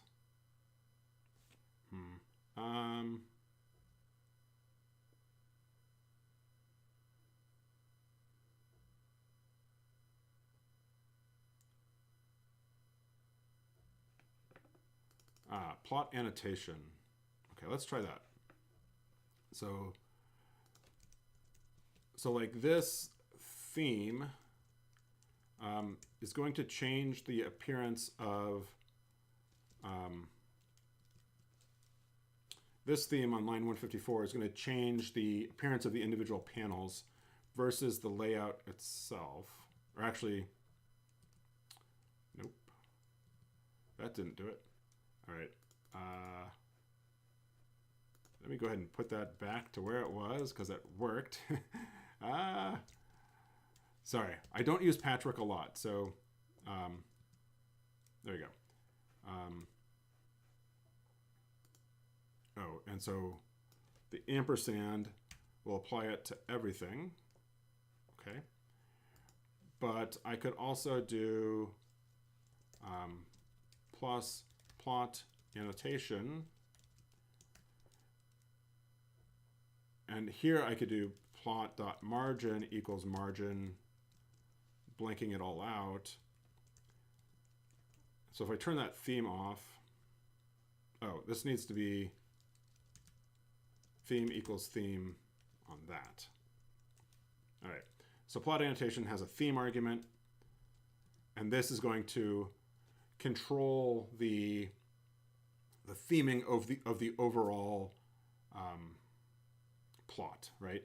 And so now what I could do would be to add theme with the ampersand to change the individual panels, right? So I could do like T equals 3, B equals 3. And that then brings together those a little bit. Maybe I'll make it like 2 and 2. And that tightens that up some, right? Okay, so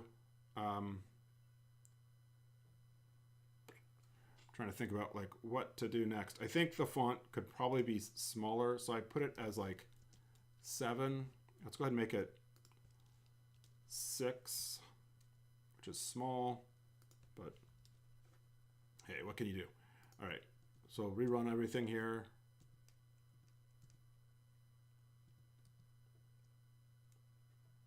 So I think that font that I have is close to the same size of font that they have.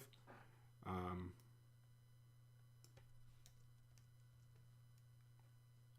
think that looks pretty bang on for length. The heights of the panels are also pretty similar. Well, except at the top on this first one, they have more margin at the top and the bottom. So maybe what we could do there would be for this IC50 plot,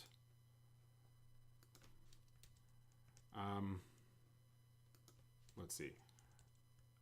Maybe what I'll do is I'll bring this in, sorry. So this will change the theme of this IC50 plot, and I can then plus that in. And let me get rid of that. I need a parenthesis here. I find that some of this like formatting gets kind of messy. So what I'm going to try to do is increase the margin at the top to match better what they have, I think. So let's do like 20. So that brings that down too far. And let's make it maybe 10.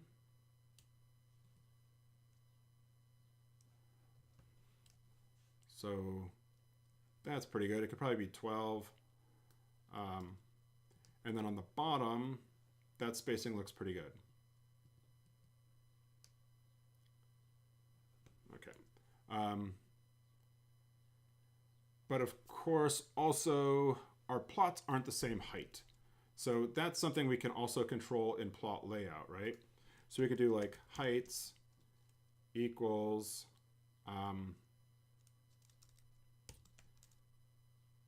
let's do like 0.2, 0.3,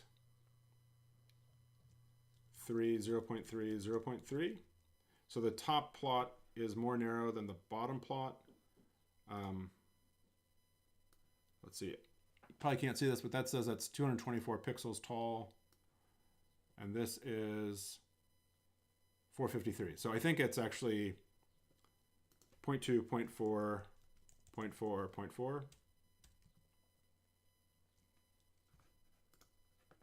And so that looks pretty close. Yeah, I think that's pretty good.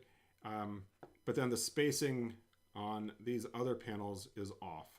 So I guess what I could do would be to come in here and add these in. All right.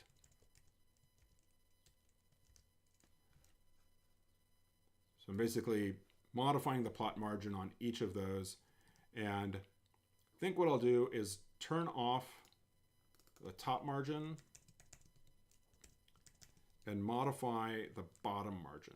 And so let's maybe make that like 5 and 5 and 5.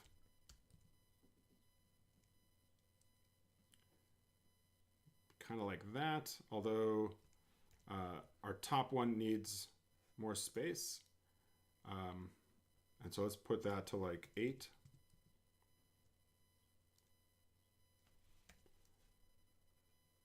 It kind of looks right.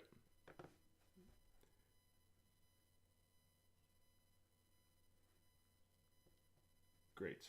Can you make the key height a parameter to change the size of the legend? We could, but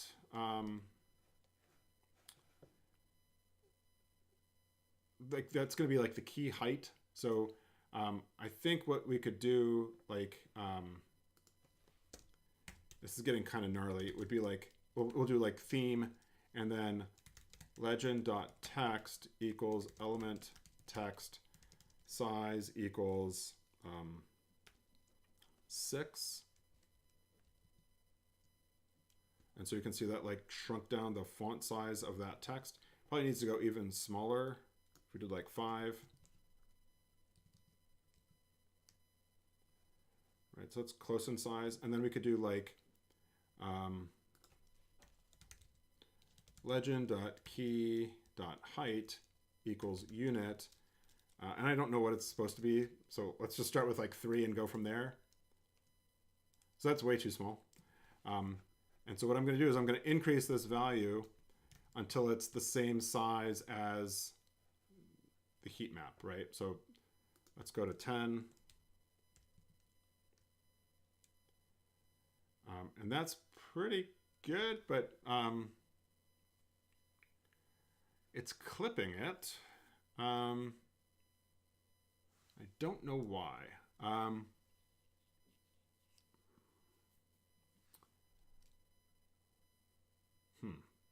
Let's change the key width. Unit 3 PT. Okay, that's too narrow. Let's go up to say 6.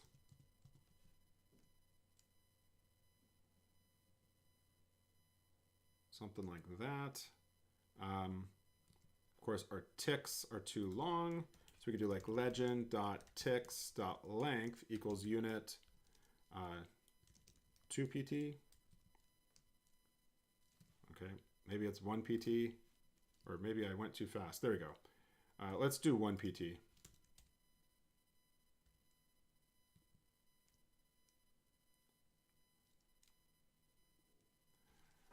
Yeah, so let's see. Yeah, my legend font is clipping it. I think the legend... yes, okay, so the legend font is probably clipping it. Okay, so let's see. So legend title. Let's look at the size. So the font title is pretty similar to the text size, right? So let's do size equals 6. Oh, and what do I do? 6.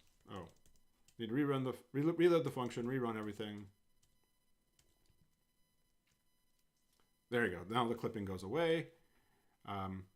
And that 0 is still getting clipped. And I think we could fix that perhaps by doing like plot.background equals element blank.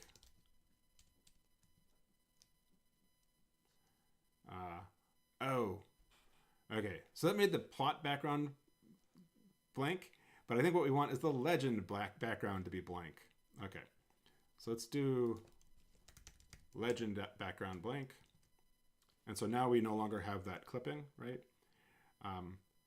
My legend's title is a little bit longer than theirs because I put in the actual compound name. And so they went to 5. I think I did 6. Did I do 6? I did 6. If we do like 5.5, I think that's a really small font that, again, when it's printed out on a page, it's just like way too small. But there we go. Let's see. Let's go ahead and we can get the legend closer to the plot by doing legend.box.spacing equals unit. And let's do like 3 PT. So that brings it in tighter. I think we can go even tighter because I think there's some margin around the plot itself. Yeah, let's go to 0.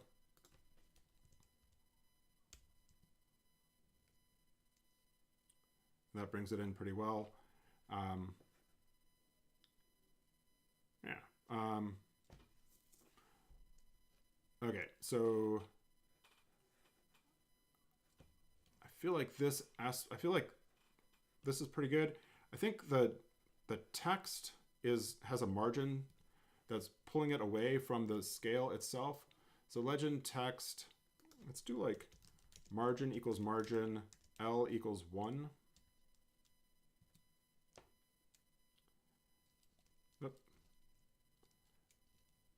And so that got it closer, maybe too close. Again, like I see that my font is quite a bit bigger than theirs. So let's go to left 2. And then let's also do, well, yeah. Okay, so I think that's a good distance. There is a bit of space between the title and the legend itself. So let's come back up here to the function and legend title. Let's do margin equals margin, and that's going to make it 0 all the way around.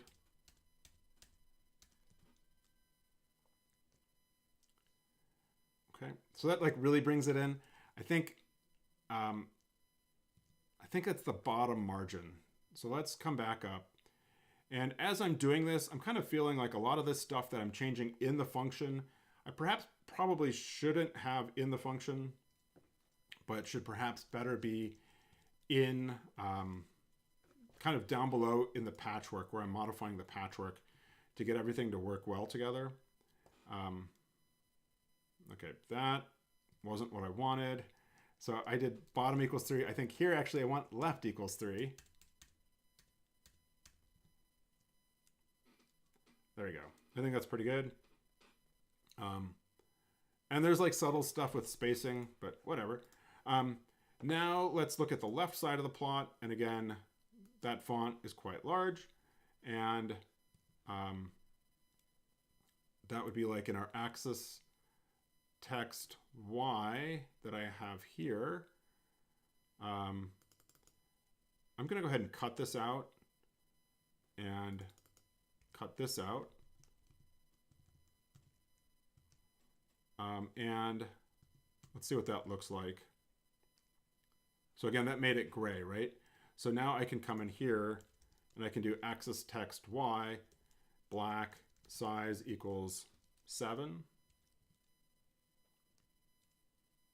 And so now that font got smaller, but it still needs to be smaller. And let's make it 6.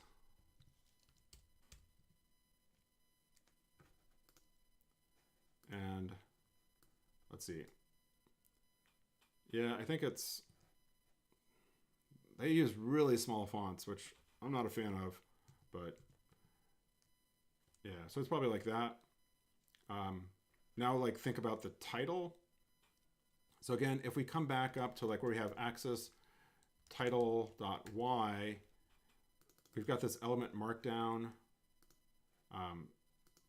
in both plots. So again, what I'm trying to do is see about moving these theme features out of the individual plotting pipelines so that I can change them all together down here in the patchwork, right?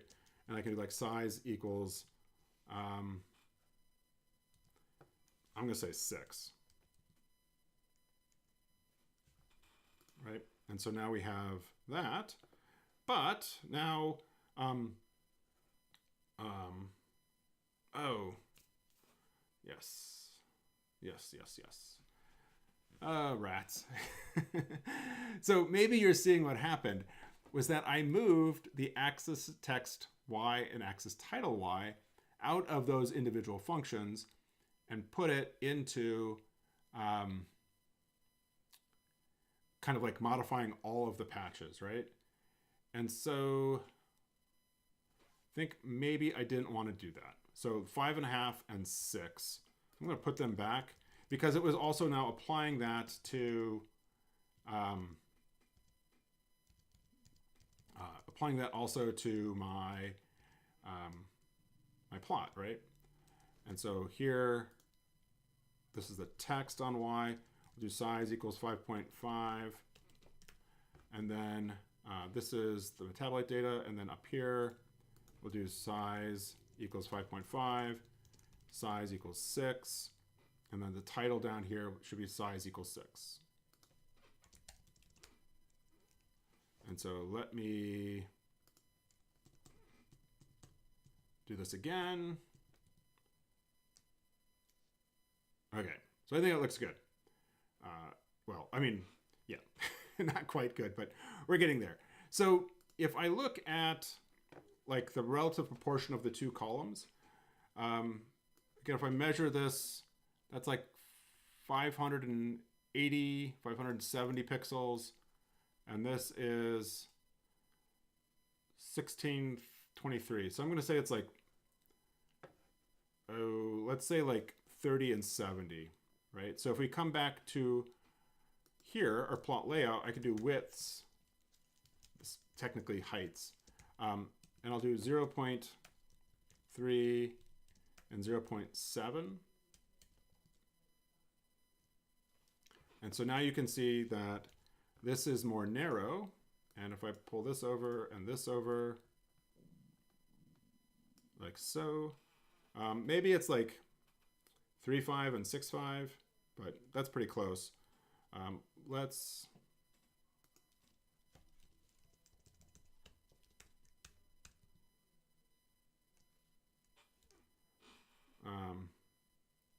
yeah, I'm gonna put it back to what it was. 3 and 7. Whatever. Okay, so now we have the column aspect ratio pretty close to right, yeah? But this clearly doesn't look right, yeah? So to fix that, we're gonna come back to the flow. And I'm not sure where I put that. Flow diagram, okay.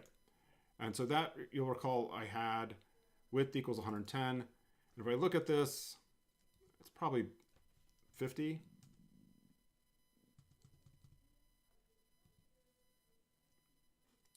And that makes it quite a bit smaller. So let's maybe up it a little bit. And I guess it was right here all along. Yeah, so let's make that width. Oh, let's go 70.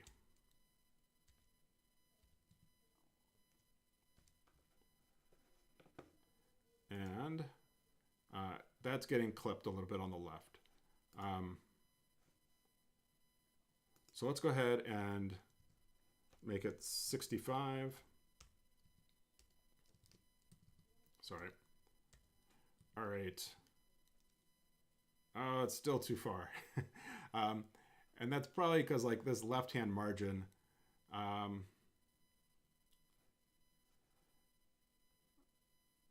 yeah, so that's like the flow diagram. Oh, if I make this, I'm gonna make this 0 all the way around. Does that give me some extra space? A little bit of space. Yeah. So, oh,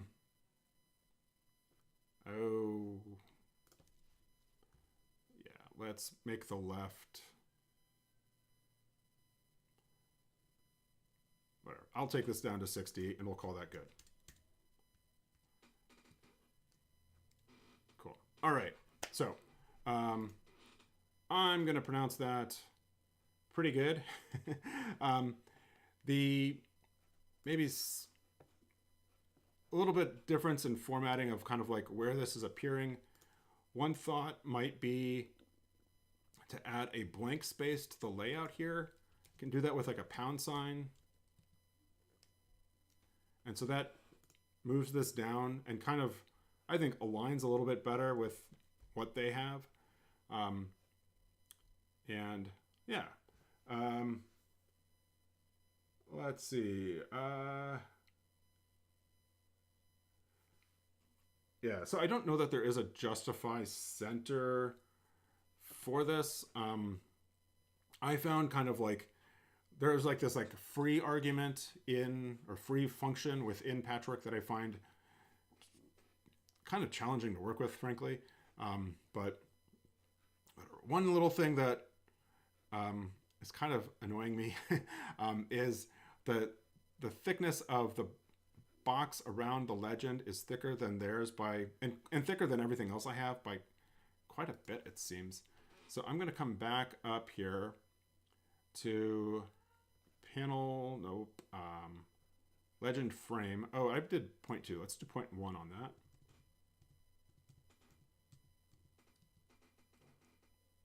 Yeah, and that thins that down pretty nicely. Also, my bars up here are quite a bit wider than their bars. And so let's go ahead and narrow that down. That would be up in the geom call, where we could do like width equals 0.6, and then rerun our patchwork, and that narrows that down. And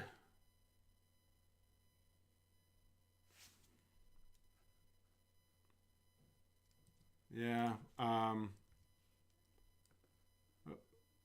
let's take that line width down to 0.1 as well. And that's good. One thing I kind of notice is that if I go from like the center of this straight down, it doesn't look entirely centered. Right, so if I take that straight down, I don't know, maybe I'm the only one that can see that, but it seems like it's just to the left of the tick. If you look at theirs, it's even worse, I think, right? Like, that's way over. So I think what I might, so I guess I could potentially, let's see if we make the width more narrow. Let's see, where did I put that geom call? If we do like 0.5,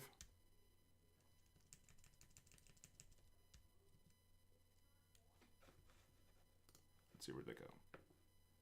That didn't really help. So another thought, if I go back to 0.6, if I do scale x discrete, and I do like expand equals expansion, and I do add equals, I forget what the default is on scale x discrete. That was expand.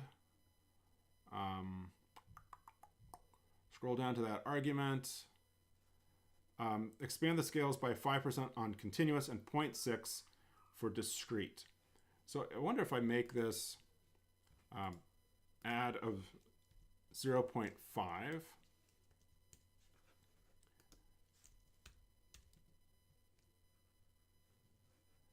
And I think that is like, I think that's pretty good. Well, the whole thing's been moved over, but anyway, I think that visually, to me at least, that looks like that lines up better. Certainly better than what they had. But anyway, I'm going to call this good as a recreation. And here we are, like 2 hours and 15 minutes in.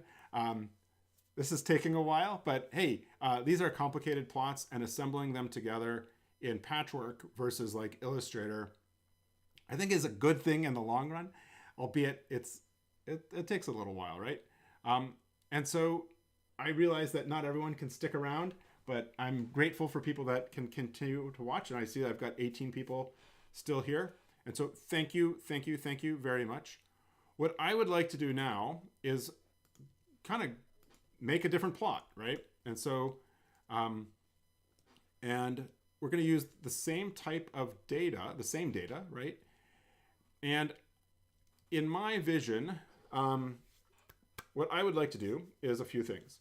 I want to flip the axes. So I want to put the species names effectively on the y-axis and the time on the x-axis, and have a single plot for each species that is a line plot, where we might have 3 lines, one for each of the 3 metabolites.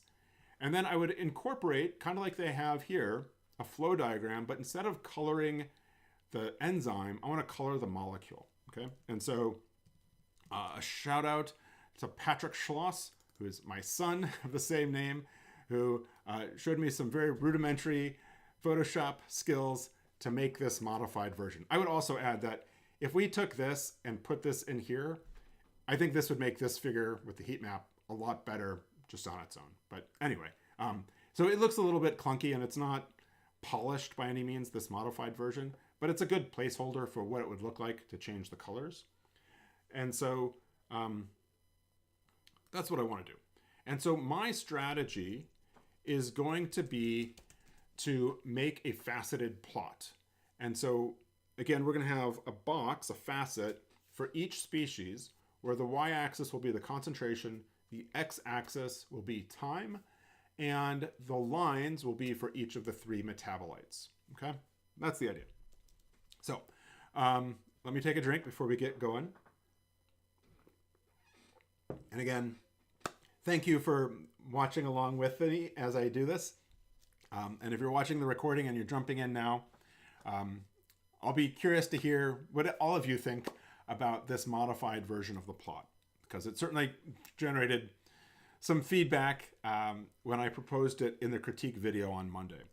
So again, we have metabolite data, and we'll do ggplot AES.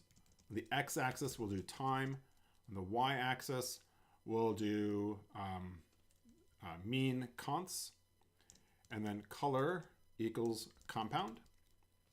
And we'll do geom line, right? And now if we look at this, I got to open up my line plot. It looks like this. And so we've got time and the mean concentration and the 3 compounds. But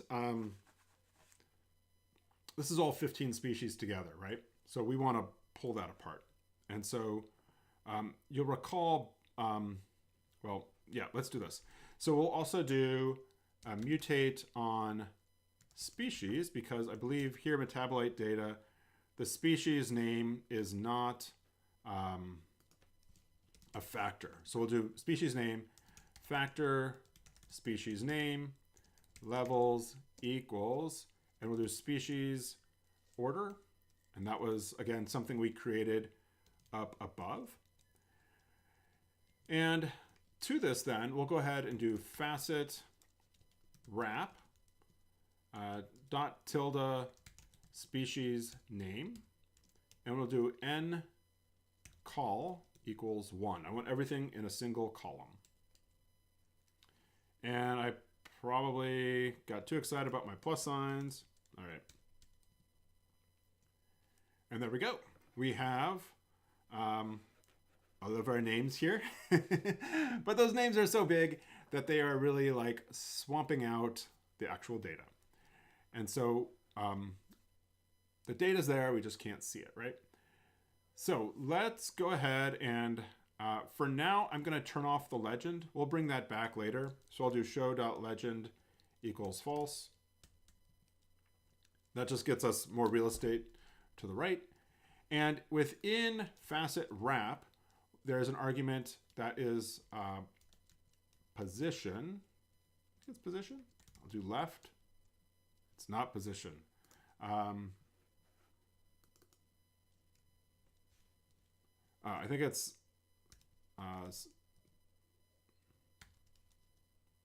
nope. I'm trying to remember what it is without looking at the help.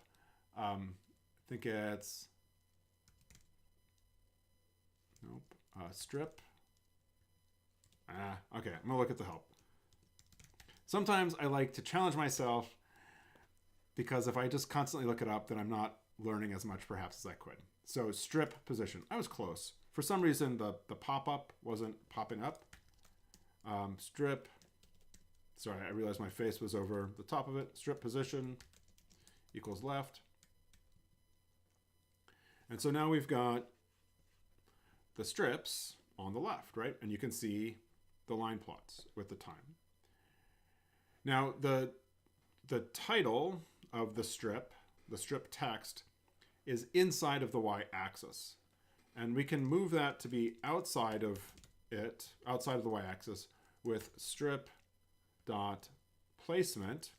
And we can say outside right? And so this is done within theme. And so now you can see that that text is outside, right? And I want that now to be turned 90 degrees. So then we can do strip.text equals element markdown, right? Because we've got, well, we will have all that stuff, element markdown, and we will then do element markdown angle equals 0. Yeah, that wasn't it. It's 90. I wish it was like all relative to the horizon, but whatever. That didn't do it. Strip text. And I think I've run into this before. So strip text controls when the strip isn't where it's basically supposed to be by default. And so I think I need to do like strip text Y. Is that enough? I think I have to also say left. Yeah, I think I have to say left. Y left. And so now that turns that to the left, right?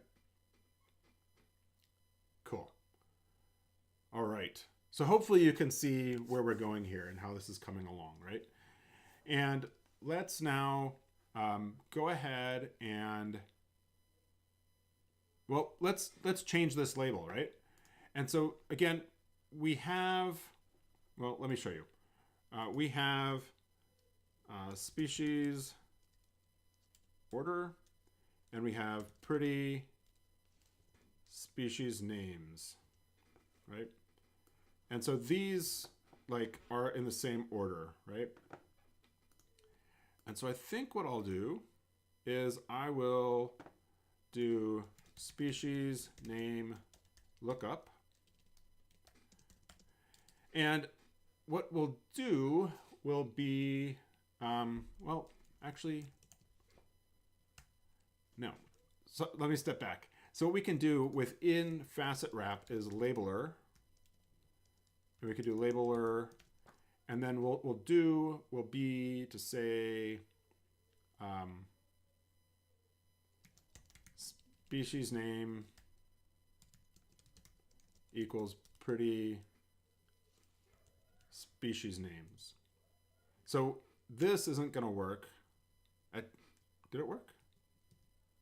No, that did not work. Because pretty species names needs to be a named vector.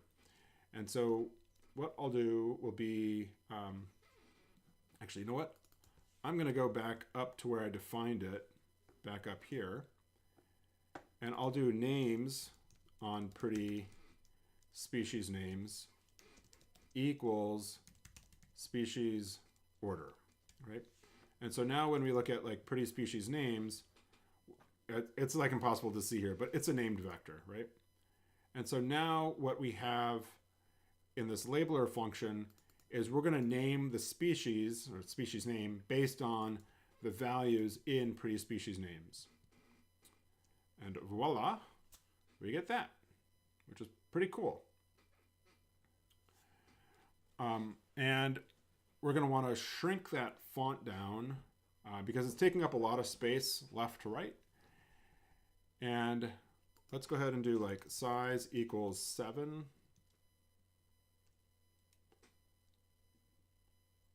Okay. So I think that's as small as I want the font size to be, is 7. Let's go ahead and right justify it. So we can then do hjust equals 1. I don't know if that looks weird or not to have it be right justified versus left justified, like that. Let's leave it left justified. That's cool. We can get rid of the background on the strip by doing strip.background equals element blank. And so that gets rid of that. I think we can also get it closer to the plot by removing the margin. We can do margin equals margin. And so that, again, ties it together nicely. let's look at the axis titles. So we have time and we have mean const, right? So the mean const corresponds to these values, which I'm cool with. But yeah, so let's go ahead and do labs, and then X will be time in minutes. We need a space. And something else I'm remembering is that I turned off the legend. So we need to bring the legend back. And Y is concentration. And again, that at mu semicolon molar. And we need to then, to get that to work, would be like, I'll just go ahead and do axis.title equals element markdown.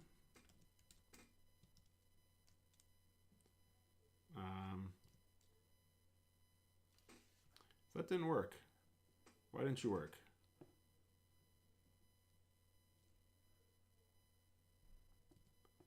Maybe I have to be specific. .y. There we go. I had to say which axis. Let's do like size equals 8. We'll do axis.title.x equals element text size equals 8 as well. Like so.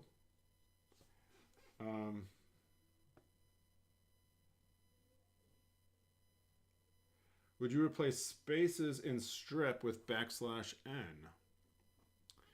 That's an interesting thought. So I think the question would be like, would we do like Anaerococcus line break hydrogenalis? I don't think so. I think like the problem child is the Salmonella. And I feel like the Typhimurium is the strain, and we removed the strain from all the other names. So like, why not remove it here too? I'm going to leave it there for now, but I think that's the problem child. I think like another thing we could do, which of course has trade-offs, would be to like the kind of the convention, once you've like talked about like Bacteroides cacae, would be to call this a B cacae, right? So I could see like dropping the genus name down to a single letter, and that would kind of tighten things up a bit. I don't know. I'd have to think about that a little bit. Maybe what I'll do is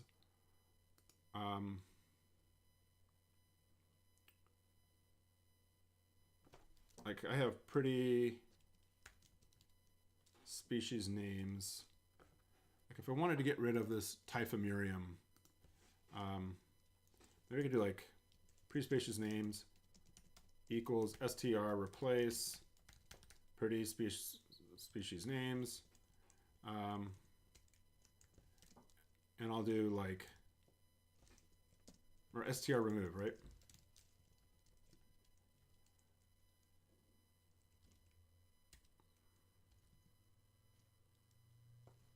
I think that helps a bit.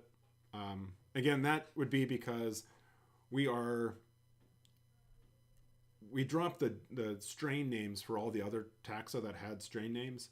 And so I don't know, I'd be fine with that. And I think that gives us more space. So the concentration over here on the left seems a bit funky. I think I would rather have it over here on the right. And so this is not something I do a lot of, but I think what we could do is come in and do scale y continuous. And in here is an argument. I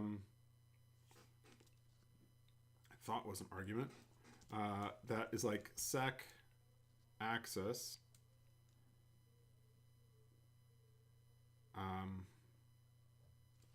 Let's look at the help. I think basically we want to treat it like a secondary axis. And so again, I think it is the sec axis argument. And let's scroll down. It takes a sec axis function and maybe what I want to do is dupe axis. Let's try that. Let's try dupe axis.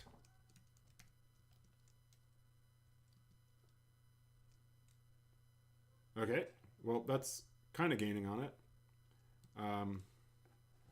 Let's see the help. Oh,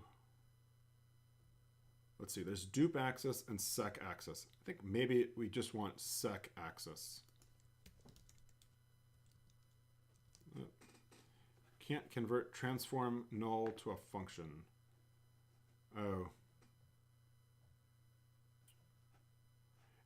Maybe what we'll do is dupe axis, and we can then turn off the breaks equals null, labels equals null. Let's see if that works. Yeah. Cool. So now we have, well, we have concentration on both sides, which is, we'll get back to that. And yeah, so we now have the title on the right. And again, it's pointing at the data as opposed to being flipped the other direction. And so we need to get that. So that's our axis title Y. That's being shown on the left. So for now, I'm going to do that as null. And that should get rid of the title. Oh, not null. Element blank. Okay, so that got rid of it on the left.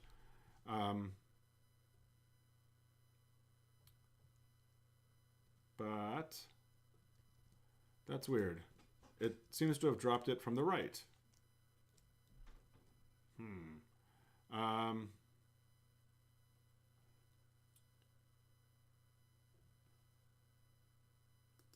Maybe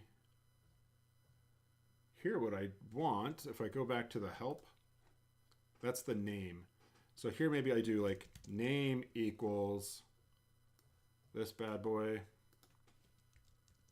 like that. And then here for Y, I could say null. And okay, so now we've got concentration on the right, not on the left. And so then axis title Y, oh, I screwed that up. I want element markdown.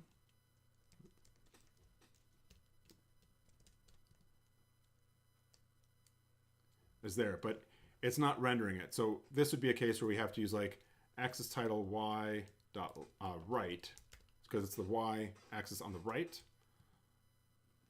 And I misspelled it. All right, there we go. So we now have the concentration micromolar on the right. Cool. All right, let's go ahead and let's shrink this font down on the Y axis.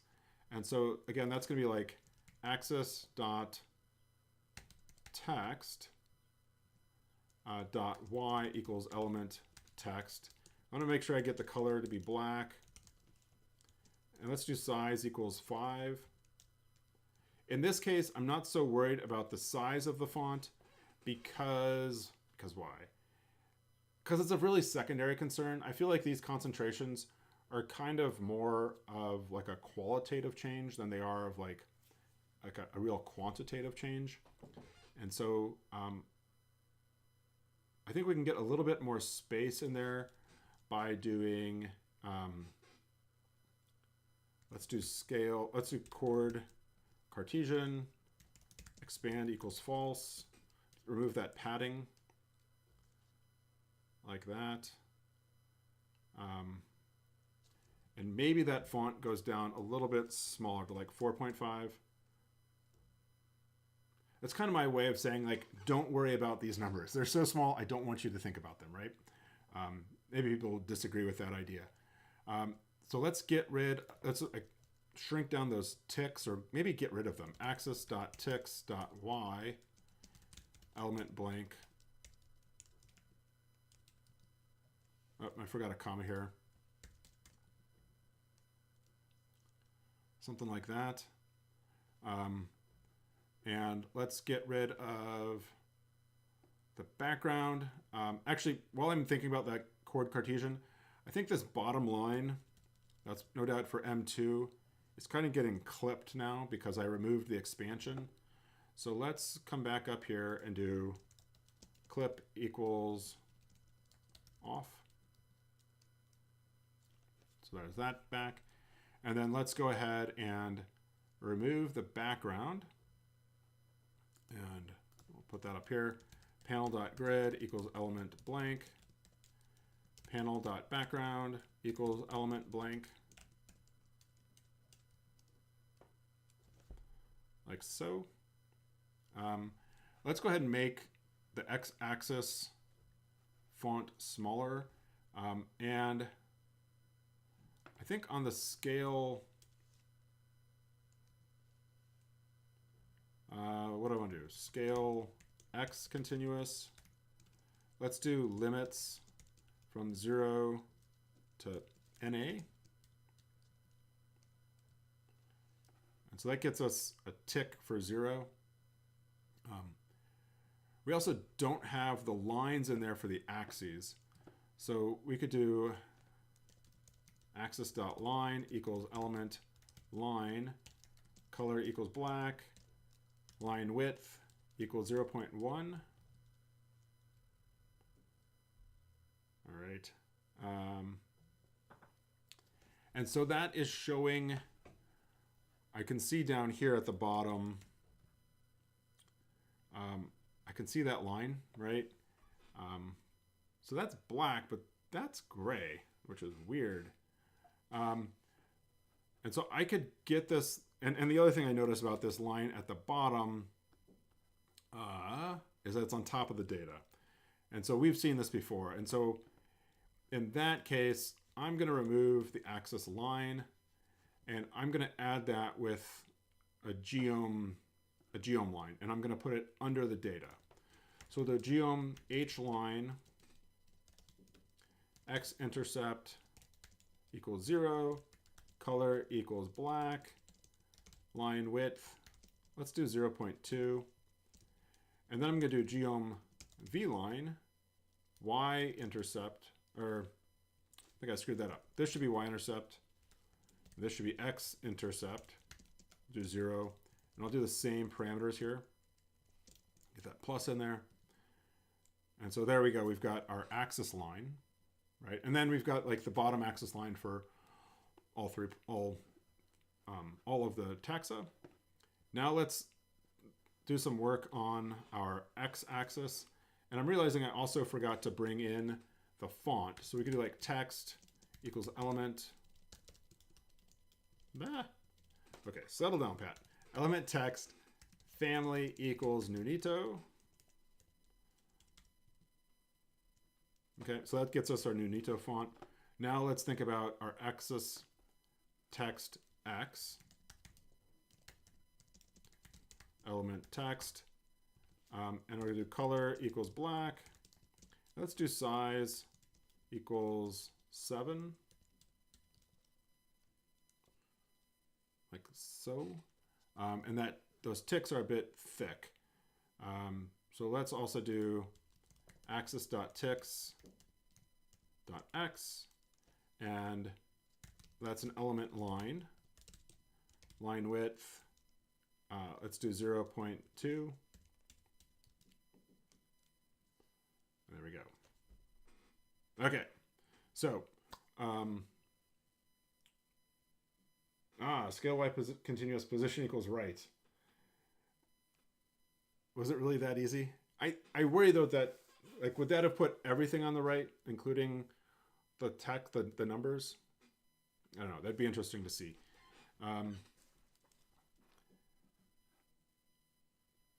Yeah. The one thing I don't like about this so much so far is, the numbers on the y-axis are just kind of kludgy. I don't know. That's text y. If I make it 4, I think that's a little bit cleaner. I don't know. All right, we need to bring back in the legend. And so again, oh, sorry for scrolling so fast. let's remove this show legend equals false. And so that gets us our compounds. And actually, I'm remembering I don't want the legend because I'm going to use the flow diagram as my legend, right? Yeah. So let's go ahead and keep that at false. But I do want to, where am I? All right. I do want my colors to match, right? And so maybe what I'll do is, yeah, let's get our colors to match, and then we'll bring in the flow diagram. So we'll do scale, color, manual, and then get a plus sign there. We'll do breaks, and we have Tolkapone.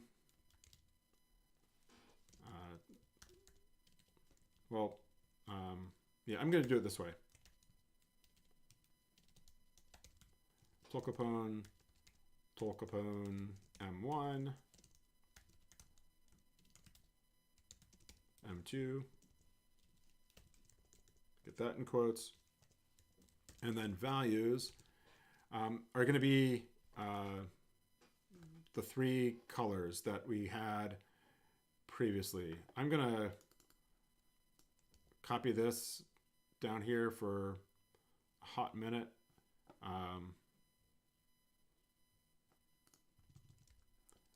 Just to get the hex codes.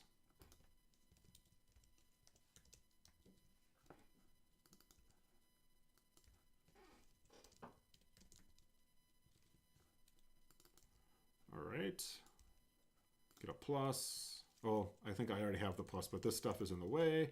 There we go. There's our plus.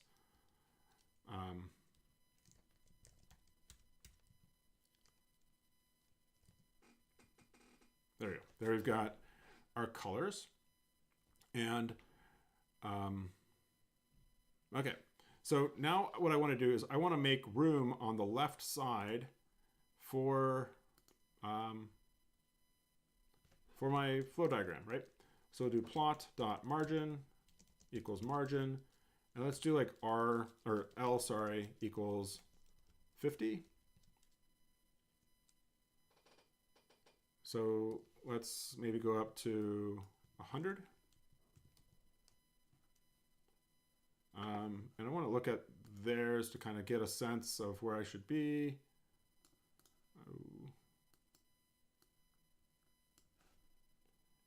Just get these to be the same size. So I went over way too far. Let's do 70.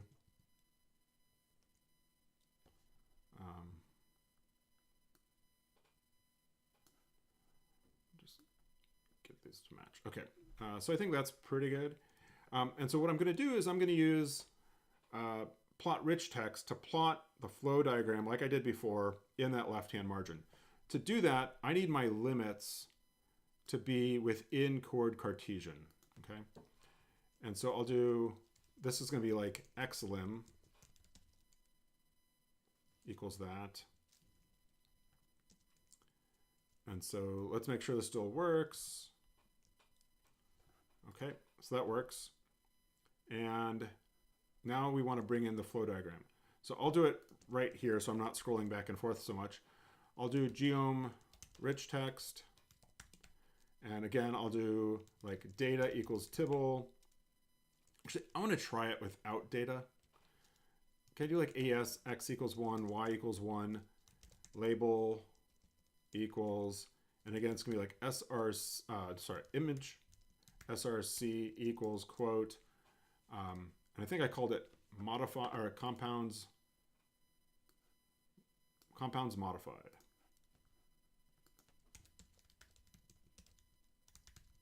.png. And then I think up ahead I did width equals 60. So let's try width equals 60. And I don't want to forget closing out the anchor. And yeah, I need a quote at the end here. Okay. And I think I put the quote in the wrong place. Okay, there we go.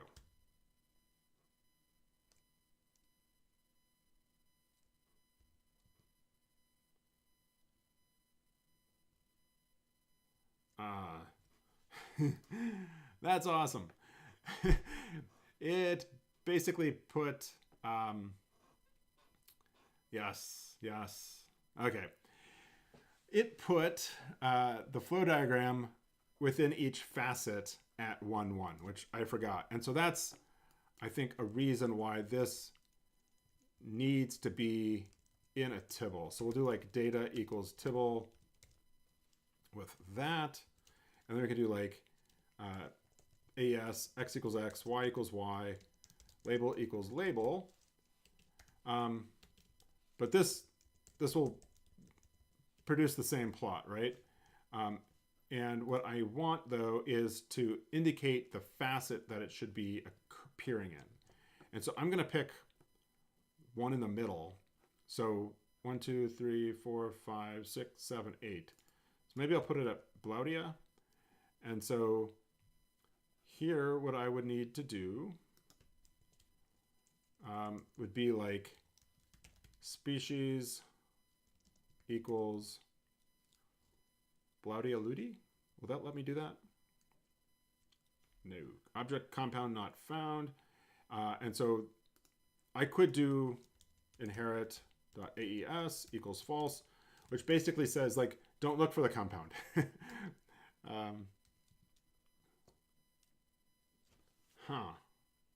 It's still doing it. I think I didn't mean species. I think I meant, oh, what do I call it? Or no, it's in my, where are you? Metabolite data. Species name. Okay. So this should be species name equals Blaudia Ludi. And now we should only have it in the one facet right there. So it's getting centered there. Maybe we could go up. But what I'm noticing is that by doing that, I have, I have removed the factor. So I need to do like factor Blaudia Ludi. Is that enough, or do I need to provide the order? No, that worked. Okay. So I think that's pretty centered. There's 3 above, 3 below. Okay. I'm going to go ahead and get rid of the label. So label padding unit 0 pt label dot margin margin. The default is 0 all the way around. Label dot color equals NA. Okay. So now the goal is to move it to the left to fill in the margin. Okay. And so to do that, here is X. And so what I'm thinking is like from here to here is like 700. So if I do like minus 700, I should get to about here. So let's go like minus 900. Okay. So that gets us there. Let's go a little bit more. And let's do minus 950. Okay. A little bit more aggressive. Let's go minus 1050. A little bit more. Let's go to minus 1150. And maybe we'll come back a little bit and do minus 1100. And maybe we can make that actually a little bit bigger. If we did like 70, like so. All right. So,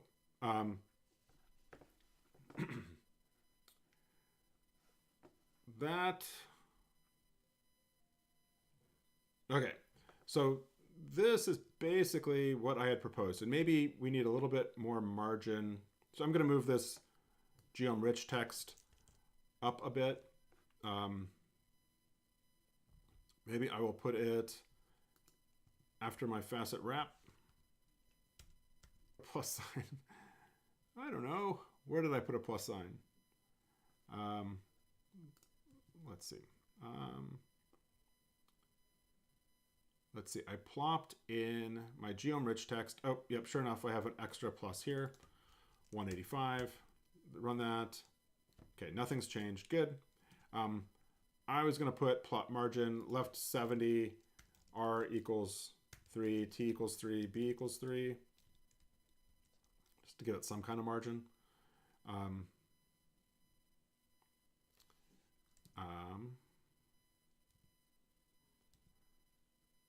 Let's see. Let's make it 1 all the way around. And maybe we could make this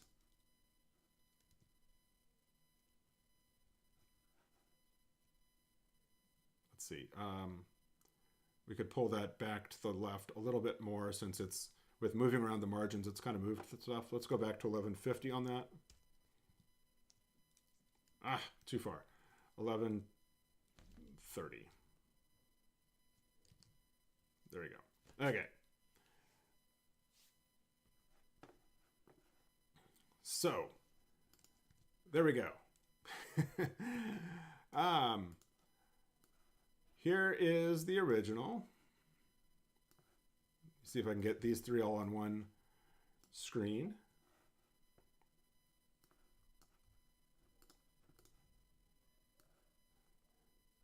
All right, so there's that, and then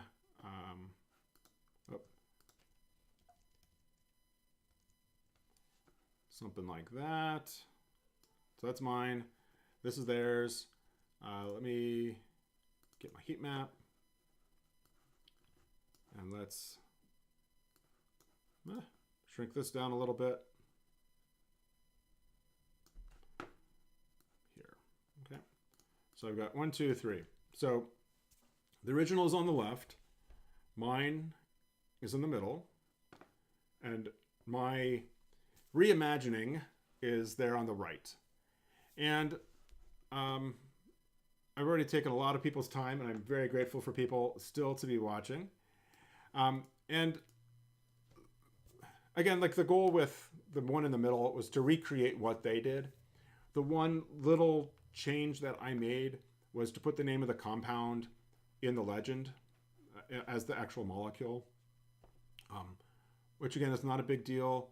I'm noticing that I actually only have time for the middle panel. I don't have it for all three panels, and that's because it collected everything. I could fix that, I think, pretty quickly.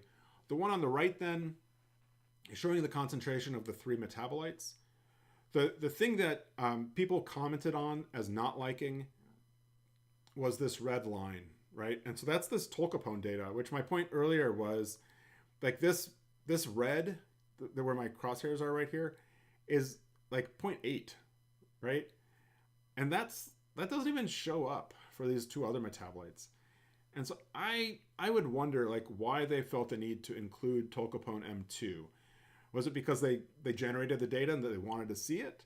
But I don't think it really adds anything, right? Like the stoichiometry here is like 1 to 1 to 1.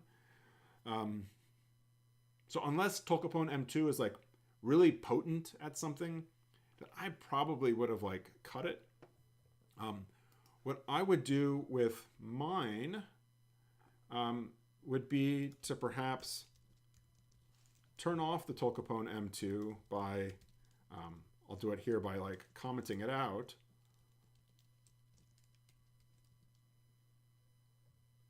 Oh, let's see. I don't think that's the best way to do it. Let's see. How could I do it? Let's do a filter. So I could do like filter out. We talked about earlier. Filter out. Compound equals tolcapone M2. Pipe. And I must be forgetting something back here. Oh, I've got, yeah, goofy stuff. Okay. Right, and so then that, yeah, this then shows kind of the transition between tolcapone M1 and M2, or tolcapone and tolcapone M1, right? And we could probably pick better colors, but this would be like another way of looking at it. I don't know. You tell me what you think. I'm going to leave it in, but I will leave the code here, and you could comment it out if you want to kind of play with that more on your own. The one thing I do want to go back to, sorry, on this heat map, back here where we were doing this collect. So plot layout, there's a collect, or there's axes. So collect X is, I think, what we want. So if we collect X, then it'll leave the Y's separate. And so there we go. We now see we have the time there. And maybe what I would do, because I can't help myself, would be to do like axis.title.y equals element text. And then I think it's going to be hjust equals 1 to get those to be right justified. Oh, it's upset. I don't know. Let's see, what did I do? I think I must have had element title or axis title Y defined here, right? And so let's go ahead, and the last thing I'll do is make that hjust equals 1. And let's see what this looks like. Oh, that did not work. All right. I'm going to turn that off for now and not worry about it. I'll let you worry about that because we've been going for 3 hours. I really appreciate people watching with me as I've done this. Let me know in the comments which version of these, I guess, 2 plots you prefer, theirs or mine. Like I said, I think if we took this flow diagram where we colored the molecules and put it into the heat map, that would really help to make the heat map a lot better. My beef about the heat map is that it makes me think that there's 3 different experiments going on here, or 3 different setups when it's really one setup, and then we let it flow. Something I commented on in the critique was that all of these started at 10 micromolar of tolcapone. So like this black line at 0 should be going up to like 10, and the blue and red should be 0. So that's something else you could consider doing. But anyway, let me know what you think about this. I've really enjoyed building these out for you. Sorry it took 3 hours to get through everything, but as you can see, I think these are some pretty complicated plots. And there's a lot of really cool stuff about R that I feel like we have learned in doing this. I hope you agree it was worth some time. I will try to put in some chapter headings so that people can jump to different parts of the video if you're watching this later. All right, well, I will shut up and I'll let you go on with the rest of your day.